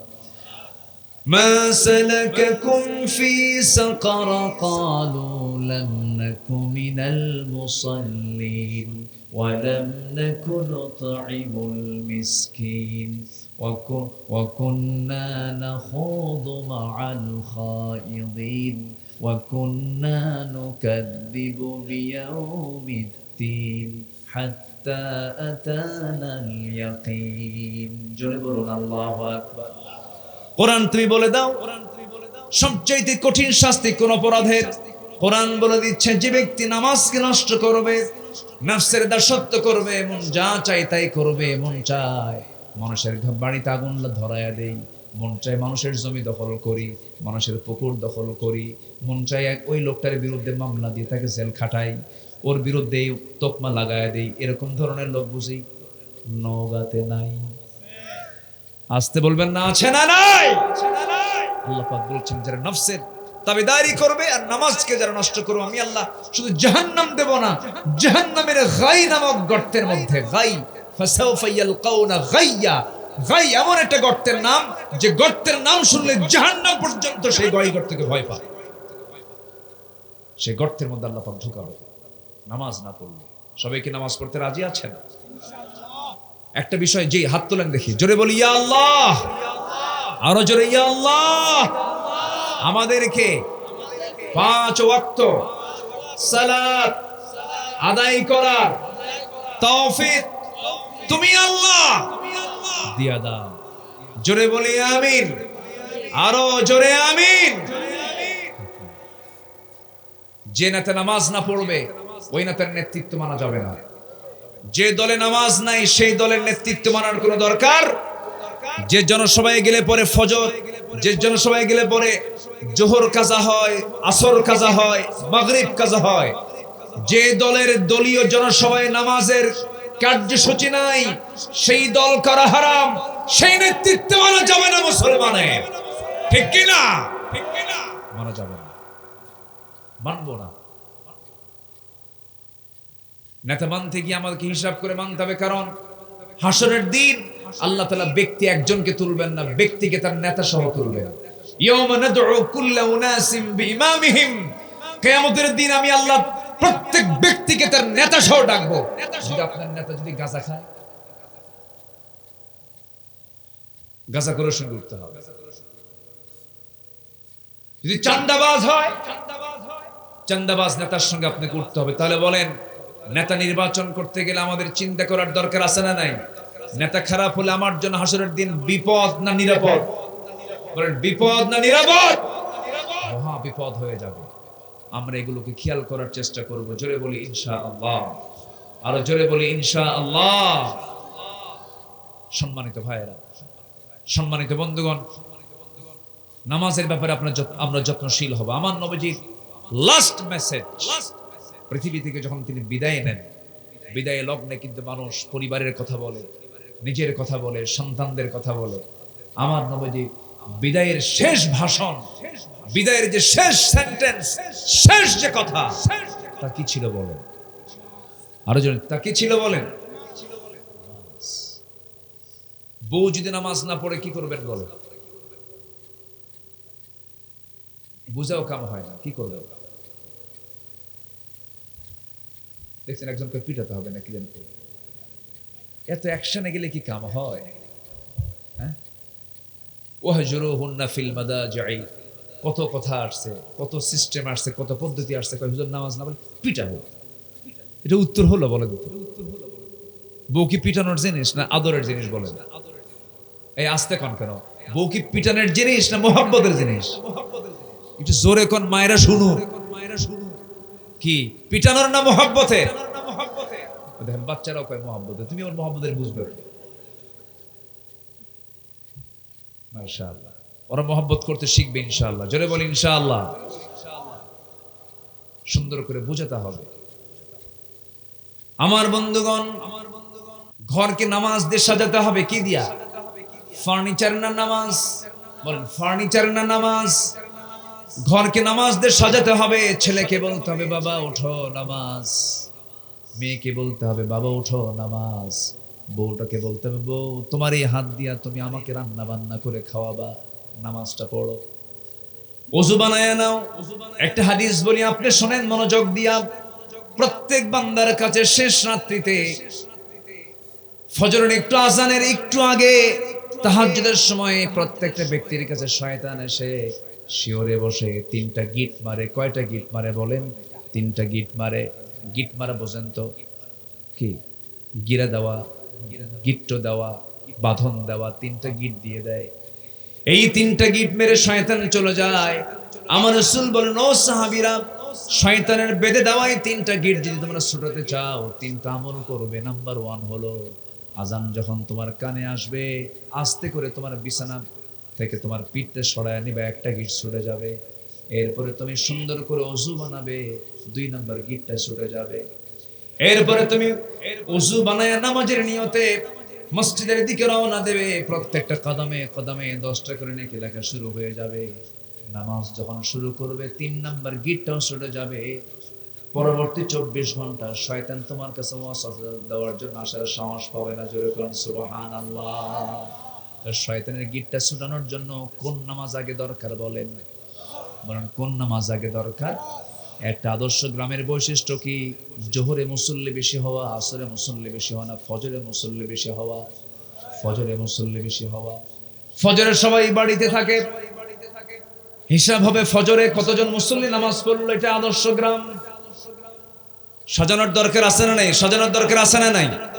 সাজাতে হবে গ্রামটা। কি মাতব্বর যারা আছেন গ্রামের বৈঠক একদিন দিয়ে বলবেন, শুনে এদিকে আসো, সারা জীবন অনেকের বিচার করলাম, মাতব্বরি করলাম, কিয়ামতের দিন আল্লাহ যদি আমাকে নামাজের ব্যাপারে প্রশ্ন করে বসেন, গ্রামের লোকজন কি নিয়ে নামাজের ব্যাপারে কোনো পরামর্শ করছিস নাকি বল, উত্তর দেব কি? সুন্দর করে ডাকবেন, ডাক দিয়ে বলবেন, ও গ্রামবাসী, তোমরা আমাকে দায়িত্ব দিয়েছো, আমি ফজরে মুসল্লি পাই না, আমি আল্লাহর কাছে কি জবাব দেব?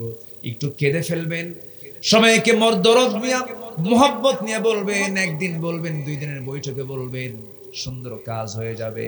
দেখবেন একটা গ্রামের প্রত্যেকটা বাড়ি থেকে যদি ফজরের সময় যদি মসজিদে চলে আসে, আল্লাহর কসম করে বলি, ওই গ্রামটা হয়ে যাবে জান্নাতি গ্রাম। জোরে কোন সুবহানাল্লাহ। ঘরটাকে জান্নাতি ঘর বানায় ফেলেন।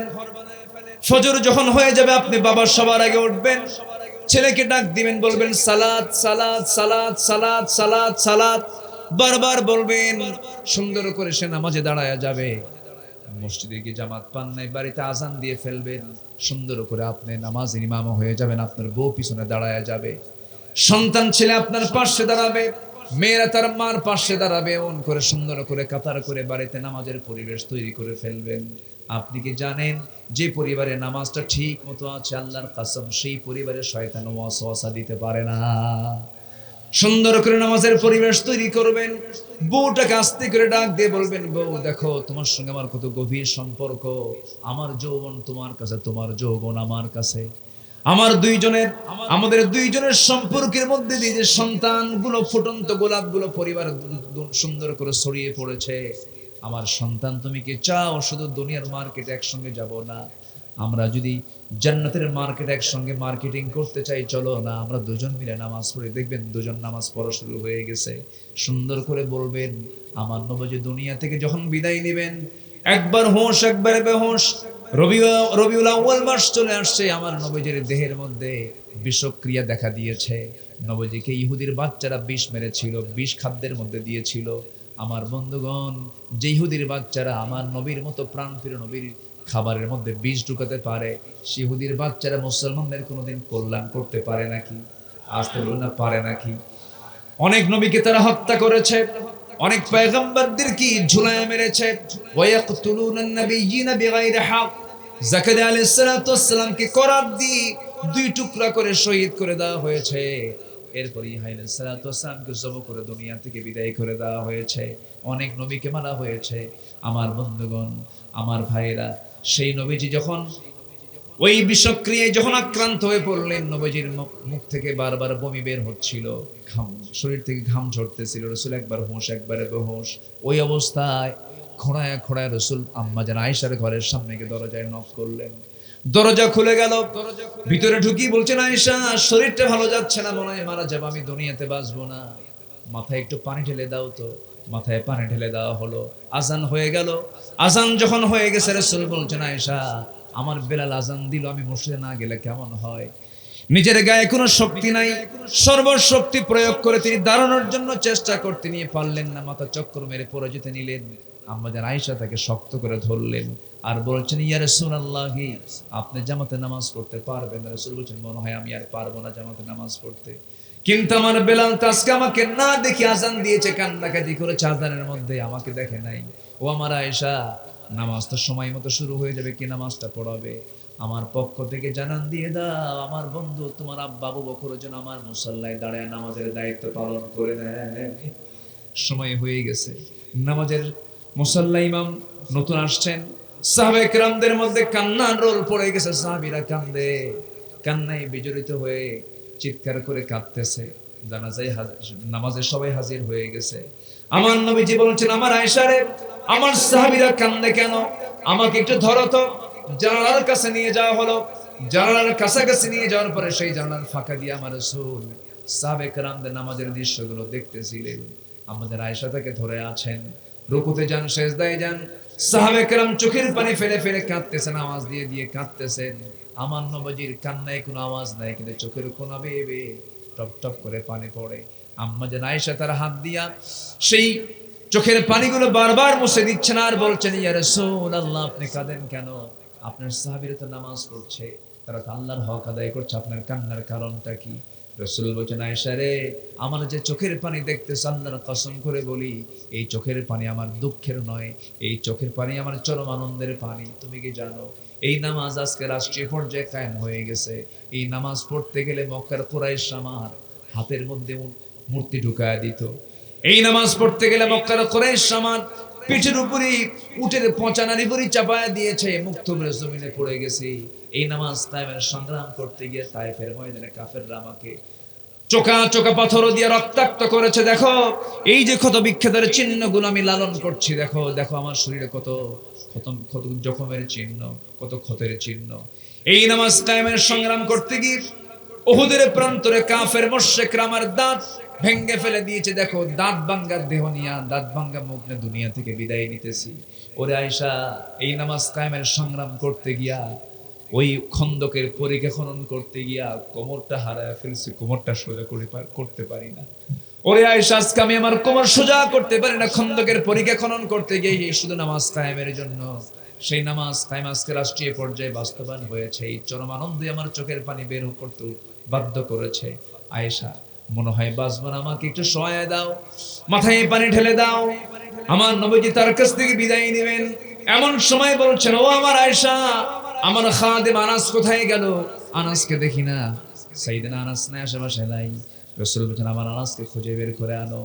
আনাস বিন মালিক অনেক দূর থেকে তিনি বের হয়ে আসলেন, তার মুখে তখন দাড়ি উঠে নাই, ছোট্ট মানুষ, 20 বছর বয়স তার। তাই সেই সময় রাসূল বলেন, আনাস রে, যদি কোনো ভুল করে থেকে আমাকে মাফ করে দিও, তুমি আমার খাদেম, আমার কাছ থেকে দূরে দূরে থাকো কেন? কি হয়েছে? কোনো ভুল হলে মাফ চাই। সাইয়েদনা আনাস বলেন, ইয়া রাসূলুল্লাহ, মাফ আপনি চাবেন, কোনো মাফ তো আমি চাই। আমি তো আপনার কোনো খেদমত করতে পারলাম না, আমি আপনার কোনো খেদমত করতে পারলাম না। 10টা বছর আমার মা আপনার কাছে আমাকে দিয়ে গেছেন, এই 10টা বছরে আমি আপনার খেদমত করতে যাব তো দূরের কথা, আপনি উল্টা আপনি আমার খেদমত করেছেন। বয়স কেবল হওয়া শুরু হলো, বুঝের বয়স আসলো। আমি আপনার জন্য দোয়া করি, হুজুর, আপনি যুগের পর যুগ বাঁচেন, আমি আনাস, আমি আপনার খেদমত করে যেন যেতে পারি। রাসূল সাইয়েদনা আনাসকে বুকের সঙ্গে জড়িয়ে ধরে বলছেন, আনাস রে, বুঝতে পেরেছি তোর আবেগ রে। আনাস, সাকরাতুল মউতের লক্ষণ আমার মধ্যে চলে আসছে, মৃত্যুর যন্ত্রণা আমার মধ্যে চলে আসছে, আমি যে কোনো মুহূর্তে দুনিয়া থেকে বিদায় হয়ে যাব।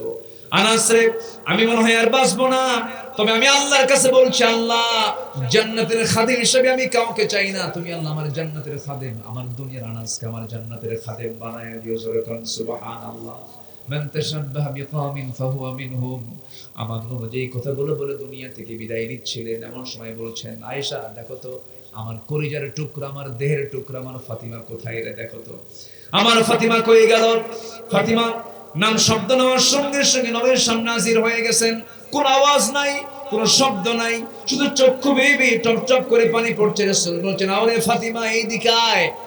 সহিহ সিয়াসিতের হাদিস, নবীজি তাকে পাশে বসালেন, কানের মধ্যে মুখ ঢোকায় বলছেন, কানে কানে কি যেন বললেন। আম্মা জান আয়েশা হাদিসটা বর্ণনা করে বলেন, কি যেন কানে কানে বললেন, কান্না থেমে গেল। শুধু এতটুকু বলেন, ফাতিমা, কেঁদো না, কেঁদো না, দুনিয়ার জিন্দেগিতে আমি যেমন তোমাকে দূরে রাখতে দেই নাই, দূরে থাকতে দেই নাই, আমি দুনিয়া থেকে বিদায় হয়ে যাব, আমার বিদায়ের পরও তুমি আমার পরপরই দুনিয়া থেকে বিদায় হবে, কবরের জিন্দেগিতে তুমি আমার সাথে সাথেই থেকে যাবে। ফাতিমাকে সান্ত্বনা দিলেন। এরপরে রাসূল দুনিয়া থেকে বিদায় নেবেন। এমন সময় রাসূল আস্তে করে ডাক দিয়ে বলছে, আয়েশা রে, আমি বুঝি দুনিয়া থেকে বিদায় হয়ে যাব, আমার সাহাবীদের সঙ্গে তো আমার আর কোনো কথা হলো না, আমি তোমাকে সর্বশেষ একটা মেসেজ দিয়ে দেই, আমার উম্মতকে সারা জীবন ভালোবেসেছি, সারা জীবন উম্মতের জন্য কেঁদেছি, আমি আমার উম্মতকে ছাড়া জান্নাত যেতে চাই না, আমার উম্মতকে বলে দিবা আমার উম্মতরা যেন কখনো 5 ওয়াক্ত নামাজ না ছেড়ে দেয়। ভাইরা, সে নামাজকে আমরা পড়বো, জোরে বলি ইনশাআল্লাহ পড়বো। আত্মশুদ্ধির 10 পন্থা, নিজের জীবনের নফসের শুদ্ধির 10 পন্থা, 10টা পথ। এর মধ্যে 1 নাম্বার হলো তওবা করা, নাম্বার 2 হলো সুন্দর করে নামাজটা পড়া, নামাজটা আমরা পড়বো, জোরে বলি ইনশাআল্লাহ। নাম্বার 3 হলো সিয়াম সাধনা। সিয়াম সাধনার মাস তো আমরা পাড়ি দিলাম, কিন্তু না, প্রত্যেক মাসে রোজা আছে না নাই? আসতে বলবেন না, আছে না নাই? যদিও নফল রোজা, কিন্তু আমার রাসূল কখনো নফল রোজা বাদ দেন নাই। সোমবার বৃহস্পতিবারের রোজা। যুবকরা, তোমার যৌবন কন্ট্রোল করতে পারো না, বিয়ে করতে পারছো না, সমস্যা, রোজা রাখো, চোখটা সংযত করো, যৌবনকে সংযত করো। রোজা এমন একটা ইবাদত, পৃথিবীর সব কিছুই দেখা যায়, সব ইবাদত দেখা যায়। নামাজে দাঁড়াচ্ছেন, দেখে ফেললো একজন, এরপরে দান করছেন, দেখে ফেলছে একজন, কিন্তু রোজাটা এমন একটা ইবাদতের নাম, পৃথিবীর কোনো মানুষের দেখার কোনো সাধ্য নাই। বান্দা রোজা আছে কি আছে না, সম্পূর্ণ খবর একমাত্র জানান তিনি আমার কে। এই যে আল্লাহ নিজে বলছেন, এই রোজাটা আমার জন্য, এটার পুরস্কার আমি আল্লাহ নিজ হাতে বান্দাকে জান্নাত বুঝায় দেব। জোরে বলে সুবহানাল্লাহ, আরো জোরে বলে সুবহানাল্লাহ। রোজা মানে কি জানেন? যার রোজা কবুল হবে তার জান্নাত ওয়াজিব হয়ে যাবে।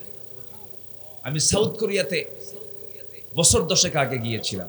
সাউথ কোরিয়া, দক্ষিণ কোরিয়া, ওই দেশের টোটালি মানুষ ম্যাক্সিমাম সব বৌদ্ধ, গৌতম বুদ্ধের তারা অনুসারী। তো আমার দেশের কিছু প্রবাসী সেখানে যায়, থাকে, চাকরি করে। এক প্রবাসী আমাকে গল্প করছেন, হুজুর, এক আমার মালিক, সে বৌদ্ধ, রোজার মাসে আমি রোজা আছে, সে রোজা বোঝে না, আমাকে বললো রোজা কি, হটস্কল রোজা কি? তো বুঝাই দিলাম, না খেয়ে থাকা কেন, পানি খাও। সে আমার সামনে একটা পানি দিল, পানি বোতল দিয়ে, পানি খাও, কিসের রোজা? কেন আল্লাহ আমাকে মানা করে? আল্লাহ আর কিসের মানা করবে? কেন আল্লাহ আমাকে মানা করছে এজন্য খাবো না? আল্লাহ তোমাকে মানা করলো, ঠিক আছে, তুমি খাবা না, ঘরের মধ্যে লুকায় যা খাও। কি কথা কি বুঝতেছেন? মানে ও বোঝে নাই যে আল্লাহ লুকেও দেখে, এটা বোঝে না। তো বললো, আমার আল্লাহ এমন আল্লাহ যিনি লুকে খেলেও খায়, লুকে খেলেও দেখে, গোপনে খেলেও দেখে, প্রকাশ্যে খেলেও দেখে। আশ্চর্য হয়ে, তাই তোমার আল্লাহ গোপনেও দেখে, প্রকাশ্যেও দেখে, আর তুমি সেই আল্লাহকে ভয় করে রোজা আছো? তোমার দেশের মানুষ কি? আমার দেশের মানুষের সবাই রোজা রাখে। বলতেছে, তোমার দেশের মানুষ তো খুব বড় আল্লাহওয়ালা, কোনো অপরাধ করে না, কোনো চুরি ডাকাতি করে না। দেখি কি আস্তে কয়। তাহলে ওই বৌদ্ধের যে ধারণা, সেই ধারণা তো রাইট। জাল্লার ভয়ে খায় না আড়ালে, জাল্লার ভয়ে কোনো পানি খায় না, কোনো কিছু খায় না, বৈধ স্ত্রীর কাছে সে যায় না আল্লাহর ভয়ে। সে তো আল্লাহওয়ালাই, সে তার মধ্যে ভালো মানুষ তো হওয়ার কথা না। তাহলে এত রোজাদার আমার দেশে থাকার পরও চুরি আছে না নাই, ডাকাতি আছে না নাই? তাহলে কেমন কি রোজা করলো আমাদের বলেন? তাহলে আত্মশুদ্ধির জন্য নকল রোজার দরকার না, আসল রোজার দরকার। বলে কি রোজার দরকার? আসল রোজা। আমরা আসল রোজা পালন করব, জোরে বলি ইনশাআল্লাহ। নাম্বার 4 হলো আল্লাহর জিকির করা। আল্লাযীনা আমানু তাতমাইন্নু কুলুবুহুম বিযিকরিল্লাহ আলা বিযিকরিল্লাহি তাতমাইন্নুল কুলুব। জোরে বলুন আল্লাহু আকবার। নাম্বার 5 হলো আত্মশুদ্ধির জন্য নাম্বার 5 নাম্বার পথ হলো কোরআনের সাথে সম্পর্ক বেশি রাখবো আমরা। এই কিতাবের সঙ্গে সম্পর্ক বেশি যার, আল্লাহর সঙ্গেও সম্পর্ক বেশি তার। এই কিতাবকে সুন্দর করে পড়বো, তিলাওয়াত, কিরাআত, দিরাসাত, তাদাব্বুর সব মিলিয়ে আমার সঙ্গে কোরআনকে আমার সঙ্গে আমার লালন করতে হবে, বুঝতে হবে। আপনি কি জানেন এই কোরআন একদিন আমাকে আপনাকে সুপারিশ করে জান্নাতের দরজায় পৌঁছাইয়া দেবে? জোরে বলি সুবহানাল্লাহ। এই জন্য দুনিয়ার দল করব না, কোরআনের দল করব। আরো জোরে ওয়াদা করে যান, দুনিয়ার দল না কোরআনের দল। আরো জোরে বলেন, দুনিয়ার দল না কোরআনের দল, দুনিয়ার দল না কোরআনের দল, দুনিয়ার দল না কোরআনের দল। মনে যেন থাকে। জোরে বলি ইনশাআল্লাহ। নাকি বের হওয়ার পরে ভুলে যাবেন? নাম্বার 6 হলো সিজদায় বেশি বেশি ক্রন্দন করা।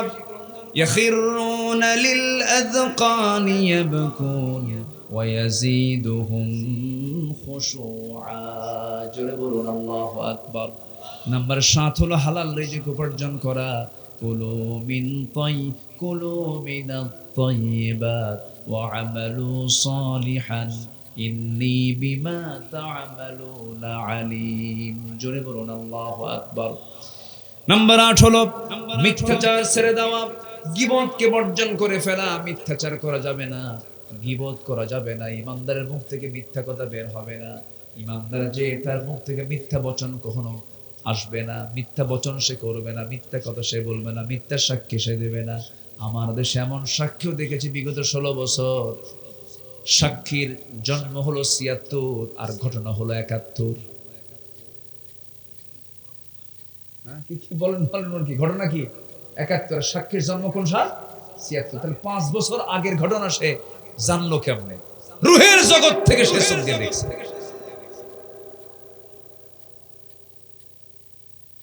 এগুলো দেখছে আমার কত বছর? 16 বছর। কত বছর?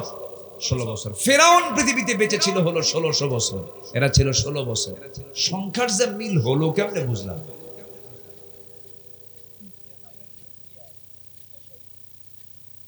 আল্লাহ তাআলা এদের কিছু উদাহরণ দিয়েছে, জানেন? আল্লাহ তাআলা এদের কিছু উদাহরণ দিয়েছে। যেরকম আল্লাহ তাআলা মশার উদাহরণ দিয়েছেন। কিসের উদাহরণ বলেন তো? মশা। মশা মশা কি করে আমাদের বলেন? কামড়ায় কিনা? মশা কামড়ায়। আল্লাহ তাআলা কোরআনের ভিতরে মশার কথা বললেন, তো কাফেররা বলল ফায়াকুলুনা মাযা আরাদাল্লাহু বিহাযা মাসালা। তোমার আল্লাহর কি দরকার ছিল যে এই মশার উদাহরণ কোরআনে ঢোকানো? এত বড় একটা কিতাব, এটা এর মধ্যে মশা কেন বলে? কিন্তু কেন যে মশা ঢুকালেন এই যে দেখেন, বুঝবেন। আচ্ছা বলেন তো, মশাকে দেখে আমরা ভয় পাই না মশা আমাকে দেখে ভয় পায়? বলেন, আমি কি মশাকে দেখে ভয় পাই না মশা আমাকে দেখে ভয় পায়? মশারি টাঙ্গায় কে? কে মশারি টাঙ্গায়? ভয় পায় কে? ঠিক আছে কিনা বলেন? আচ্ছা, তাহলে ছোট্ট মশা, কিন্তু এই মশা এত ভয়ঙ্কর। এডিস একটা মশা আছে যার কামড় খাইলে প্রায় অনেক রোগী মারা যায় কিনা? মারা যায় কিনা বলেন? মারা যায়।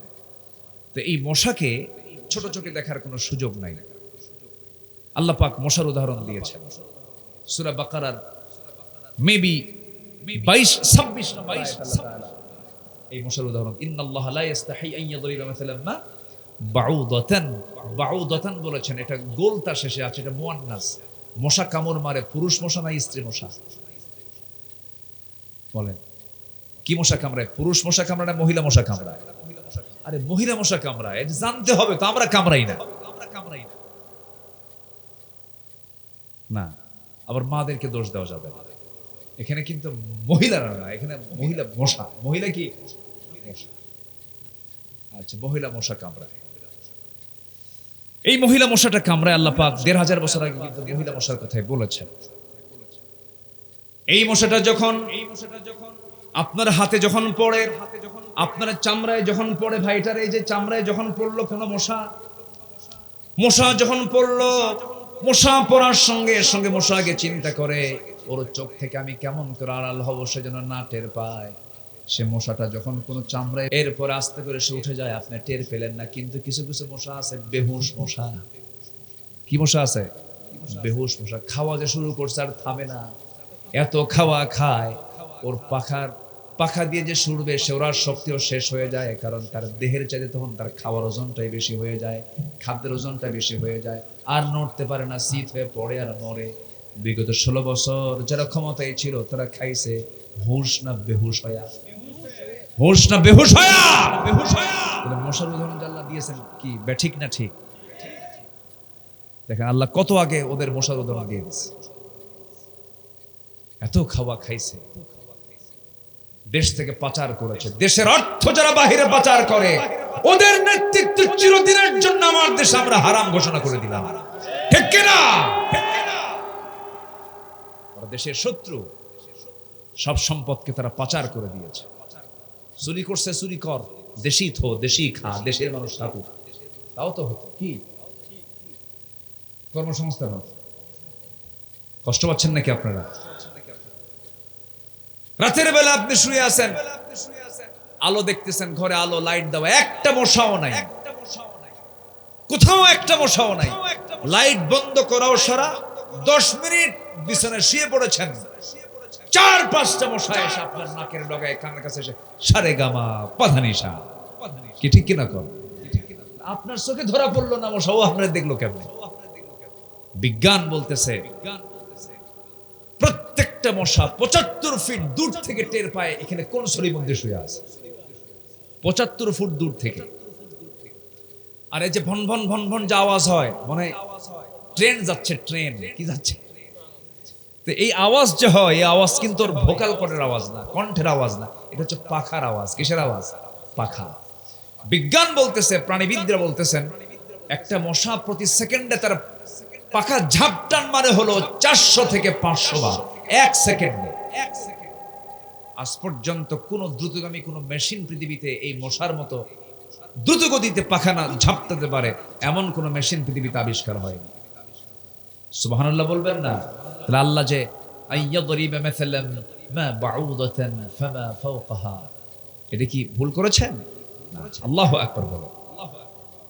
কথা তো অনেক দিকে চলে আসে, কিন্তু এই দিকে তো 12:30 বেজে গেল। আমি শেষ করে দিলাম। আলোচনা চলো, আলোচনা চলো। হুজুর মরুক, অনেক গরম তো। জি আলহামদুলিল্লাহ, আলহামদুলিল্লাহ। আমি খুবই খুশি যে রাত বসে, এত রাতে আপনারা গরমকে উপেক্ষা করে, প্রচন্ড গরম কিন্তু মানুষের দেহের সাথে দেহ লেগে একদম আপনারা সব থেকে হয়ে গেছেন, ঘর্মাক্ত দেহ হয়ে গেছে আপনাদের শরীর থেকে। মানে এখন একটা মানে চরম একটা ভাব বের হচ্ছে, আমি ফিল করছি। উপরে আবার ঢাকি দেওয়া আছে, এর মাঝেও বসে আছেন। আল্লাহর কসম, কোরআন এর মোহাব্বত না থাকলে বসে থাকা যায় না। বলি আলহামদুলিল্লাহ, জোরে বলি আলহামদুলিল্লাহ। সম্মানিত ভাইয়েরা, তাহলে আমরা মিথ্যা বলবো না সত্য বলবো? মানুষের কিছু প্রশংসা করবো না গীবত করব? পারলে প্রশংসা করব, গীবত করার দরকার নাই। নাম্বার 9 হলো অহংকার করা যাবে না, আত্মগরিমা করা যাবে না। অহংকার কার? অহংকারটা করা কার হক? অহংকারটা কার হক বলেন? আল্লাহ অহংকার করবেন, আল্লাহর যোগ্যতা আছে। বান্দার কোনো অহংকার করার কোনো যোগ্যতা নাই। একটু দেহটা ভালো, বডি ভালো, 86 কেজি ওজন, 6 ফুট লম্বা, চেহারাটা লাল টকটকা, চুলটা কালো, চোখটা ডাহুক চোখ, প্রশস্ত কপাল, ভ্রুটা সুন্দর, ফিটিং বডি খুব ভালো। রাস্তায় যখন হাঁটে বুঝায় আমি একখান মাল। এরকম আছে না? বলেন তো আছে। কিন্তু তুমি কতটুকু কি আল্লাহ ভালো বোঝেন, বেশি না, খালি পিছন দিয়ে শুধু ডাইরেক্ট লাইন করে দাও দরকার। কি লাইন বলেন? ডাইরেক্ট লাইন যদি হয় আর 7-8 বার যদি যাওয়া আসা করো, তোমার ফিটিং বডি শেষ, মাল থাকবে না, অচল হবে। কি হবে? কি হবে? অচল। অতএব দেহের অহংকার করা যাবে না, সম্পদের অহংকার করা যাবে না, ক্ষমতার অহংকার করা যাবে না। আজ থেকে 8 মাস আগে যার কথায় প্রশাসন উঠতে বসতো, সেই মহিলা আজকে গোটা পৃথিবীর কোথাও জায়গা পাচ্ছে না। অহংকার দেখানো যাবে না, ক্ষমতার অহংকার না, অর্থের অহংকার না, দেহের অহংকার না, কোনো অহংকার দেখানো যাবে না। নাম্বার 10, শেষ তো হলোই মোটামুটি, আমি শর্ট করে বলে ফেললাম। নাম্বার 10 হচ্ছে তাকওয়া অর্জন করব আমরা। তাকওয়া, তাকওয়া মানে হচ্ছে সেই গুণ, যে গুণটা হচ্ছে সকল প্রকার হারাম থেকে যে ব্যক্তি নিজেকে বিরত রাখতে পারে, সে হচ্ছে মুত্তাকি। বলি আলহামদুলিল্লাহ। হারামকে হারাম জেনে হারামকে বাদ দেব, আমি জান্নাত বুঝে নেবো। কাল আমি হারামের কাছে যাইও নাই, তুমি আমার জান্নাত বুঝাই দাও। জোরে কান সুবহানাল্লাহ। আমি হারাম ছেড়ে দেব, আল্লাহ আমাকে কি বুঝাই দিবেন? জান্নাত বুঝাই দিবেন। আসুন আল্লাহ পাক আমাদের নফস, আমাদের কলব, আমাদের রূহকে সুন্দর করে সাজানোর তৌফিক দান করুন। জোরে বলি আল্লাহুম্মা আমিন। নফস হচ্ছে লেজিসলেটিভ, এরপরে রূহ হচ্ছে অ্যাডমিনিস্ট্রেটিভ, আর কলব হচ্ছে ফেডারেটিভ। এই তিনটাকে আমরা অত্যন্ত সুন্দর যত্নের সঙ্গে আমরা এটাকে লালন করব। নফসকে প্রশ্রয় দেব না খারাপ কাজের জন্য। যুবকরা নোংরামি করবা না। বিয়ের আগে কোনো প্রেম হয় না, প্রেম হবে হলো বিয়ের আগে না বিয়ের পরে। বিয়ের আগে করে ফেলবে, ওই যে যেটা হাইব্রিড হয়, হাইব্রিডের কিন্তু কোনো বরকত থাকে না। হ্যাঁ, ওগুলো খায় না কেউ। মুরগি, হ্যাঁ জি, এগুলো করা যাবে না। অকালে অকালে পাকলে অকালেই ঝরতে হয়, এগুলো করা যাবে না। প্রেম হবে বিয়ের আগে না বিয়ের পরে? বিয়ের পরে প্রেম হবে। কি বললেন আপনি? ও আচ্ছা, জি জি, মাশাআল্লাহ। তো এই জন্য যুবকরা এগুলো করবা না। কোনো নেশার কাছে যাবা না, নেশার দিকে যাবে না, মাদকের দিকে যাবে না, কোনো জুয়ার দিকে যাবে না, ডিভাইস আসক্ত হওয়া যাবে না, খারাপ কিছু দেখবা না। চোখ দিয়ে খারাপ কিছু দেখবা, আল্লাহ তোমাকে দেখবে। সবকিছু খেয়াল রাখতে হবে। একটা মোবাইল অপ্রাপ্ত বয়স্ক ছেলের কাছে রাখা মানে পাশে একটা মহিলাকে বসে রাখা, পার্টনার করে দেওয়া। একটা মেয়ের হাতে, অপ্রাপ্ত বয়স্ক মেয়ের হাতে একটা মোবাইল তুলে দেওয়া মানে হচ্ছে অ্যান্ড্রয়েড সেট তুলে দেওয়া মানে একটা পুরুষকে সাথে বসায় দেওয়া। আমি কি বুঝতে পারছি? এগুলো আমরা খেয়াল করার চেষ্টা করব। আল্লাহ তুমি সবাইকে বোঝার তৌফিক দাও। আসুন আমরা সময় আর ক্ষেপণ করব না, যতটুকু হয়েছে বলি আলহামদুলিল্লাহ। আমরা এখন দোয়ার দিকে যাব। মাসিক, আচ্ছা বসেন, আমরা কিন্তু দোয়া করব। আমাদের মূল কাজ কিন্তু, মূল আকর্ষণ যেটা আমি শুরুতে বলেছি, মূল আকর্ষণ আজকে মাজলুমদের জন্য দোয়া করব না আমরা ইনশাআল্লাহ। আচ্ছা, বৃষ্টির দরকার আছে না নাই? বৃষ্টির জন্য দোয়া চাবেন না আপনারা? এই প্রচন্ড গরম, কি বৃষ্টির দরকার আছে? তো এলাকায় দরকার আছে কিনা ভালো করে কম। যদি না হয় তাহলে চাবো না, তাহলে তো দরকার নাই, তাহলে তো সমস্যা। আচ্ছা শোনেন, এমন বৃষ্টি হোক যেন ধান কাটতে যেন অসুবিধা না হয়। ঠিক আছে না? আচ্ছা ঠিক আছে। আল্লাহ যেন মেপে মেপে দেন। জি, আল্লাহ যেন মাপ অনুযায়ী দেন। জোরে বলে আল্লাহুম্মা আমিন। ইসলামে আত্মা, নফস, আকল, এই তিনটি কনসেপ্ট কিভাবে পৃথক, তারা কিভাবে একে অপরের সঙ্গে সম্পর্কিত, এ তো অনেক লম্বা কথা। আমি শেষ অবশ্য বলেছি নফস, কলব এবং রূহ অ্যাডমিনিস্ট্রেটিভ, লেজিসলেটিভ, এটা হচ্ছে ফেডারেটিভ। অনেক লম্বা কথা, তো আমি এটা বলবো কেমন। এখন ইসলামের রিবা সুদ তো হারাম হলেও বর্তমান সময় ইসলামী ব্যাংকিং কিভাবে শরিয়া অনুযায়ী কাজ করে দাবি করে, আদতে এতে কোনো চাতুরতা রয়েছে? শোনেন, আমাদের যে মূল রাষ্ট্রায়ত্ত যে ব্যাংকগুলো, এর সুদ আছে না নাই বলেন?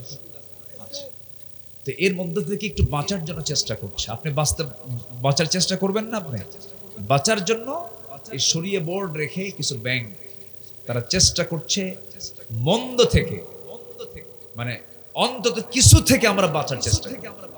আমি নেব না, এটা পারবেন না, আপনাকে নিতে হচ্ছে, কিন্তু আপনি দিবেন না। আমি সুদ দেব না, এই কাজ শুধু করতে পারবেন না, কিন্তু আপনি নিতে বাধ্য হচ্ছেন। আপনি দেশের নাগরিক, পরোক্ষ হলেও আপনি সুদের সঙ্গে জড়িত। আমার কথা কি বুঝতেছেন আপনি? তখন আপনি জড়িত নন যখন এই দেশটা ইসলামী হুকুমত, ইসলামী রাষ্ট্র যখন কায়েম হবে, তখন আপনি 100% বলতে পারবেন যে আমি সুদ থেকে মুক্ত হতে পেরেছি। আচ্ছা, আপনি মাহফিলে আসছেন, ডান পথে এসেছেন না বাম পথে এসেছেন বলেন? না, গাড়ি নিয়ে আসছেন আপনি ডান দিকে না বাম দিকে? বাম দিকে। এদেশের ট্রাফিক আইনটা কি বামে চলা না ডানে চলা? বলেন ডানে চলা বামে চলা? কিন্তু ইসলাম কি বলে? ডানে চলো। তাহলে আপনি হাজারো বড় আল্লামা হন, পীর সাহেব হন, পীরে মুকাম্মেল হন, রাস্তায় হাঁটতে গেলে আপনি ডানে হাঁটবেন না বামে হাঁটবেন? বামে। কেন? এদেশের আইনটা আছে, তো আপনি চাইলে তো পারতেছেন না। কিন্তু আপনি আপনার মতো করে যখন চলতে যাবেন, আপনার অধীনস্থ যারা থাকবে সেখানে আপনি চেষ্টা করে যদি শরিয়া বোর্ড কায়েম করে যদি বাঁচার চেষ্টা করেন, অন্তত মন্দের ভালো আছে না? মন্দের ভালো তো আছে, এতটুকু আপনি বাঁচতে পারলেন। আপনি বলতে পারবেন আল্লাহ আমি কিছু চেষ্টা করেছি, আমি 100% শরিয়া তারা ফলো করতে পারে, এটা আমি বলতে পারবো না। এটা কেমনে বলবো? আমার পক্ষে এটা বলা সম্ভব নয়। তবে তারা চেষ্টা করছে, আমরা চেষ্টাকে সাধুবাদ জানাই, বলি আলহামদুলিল্লাহ। জি, আসেন।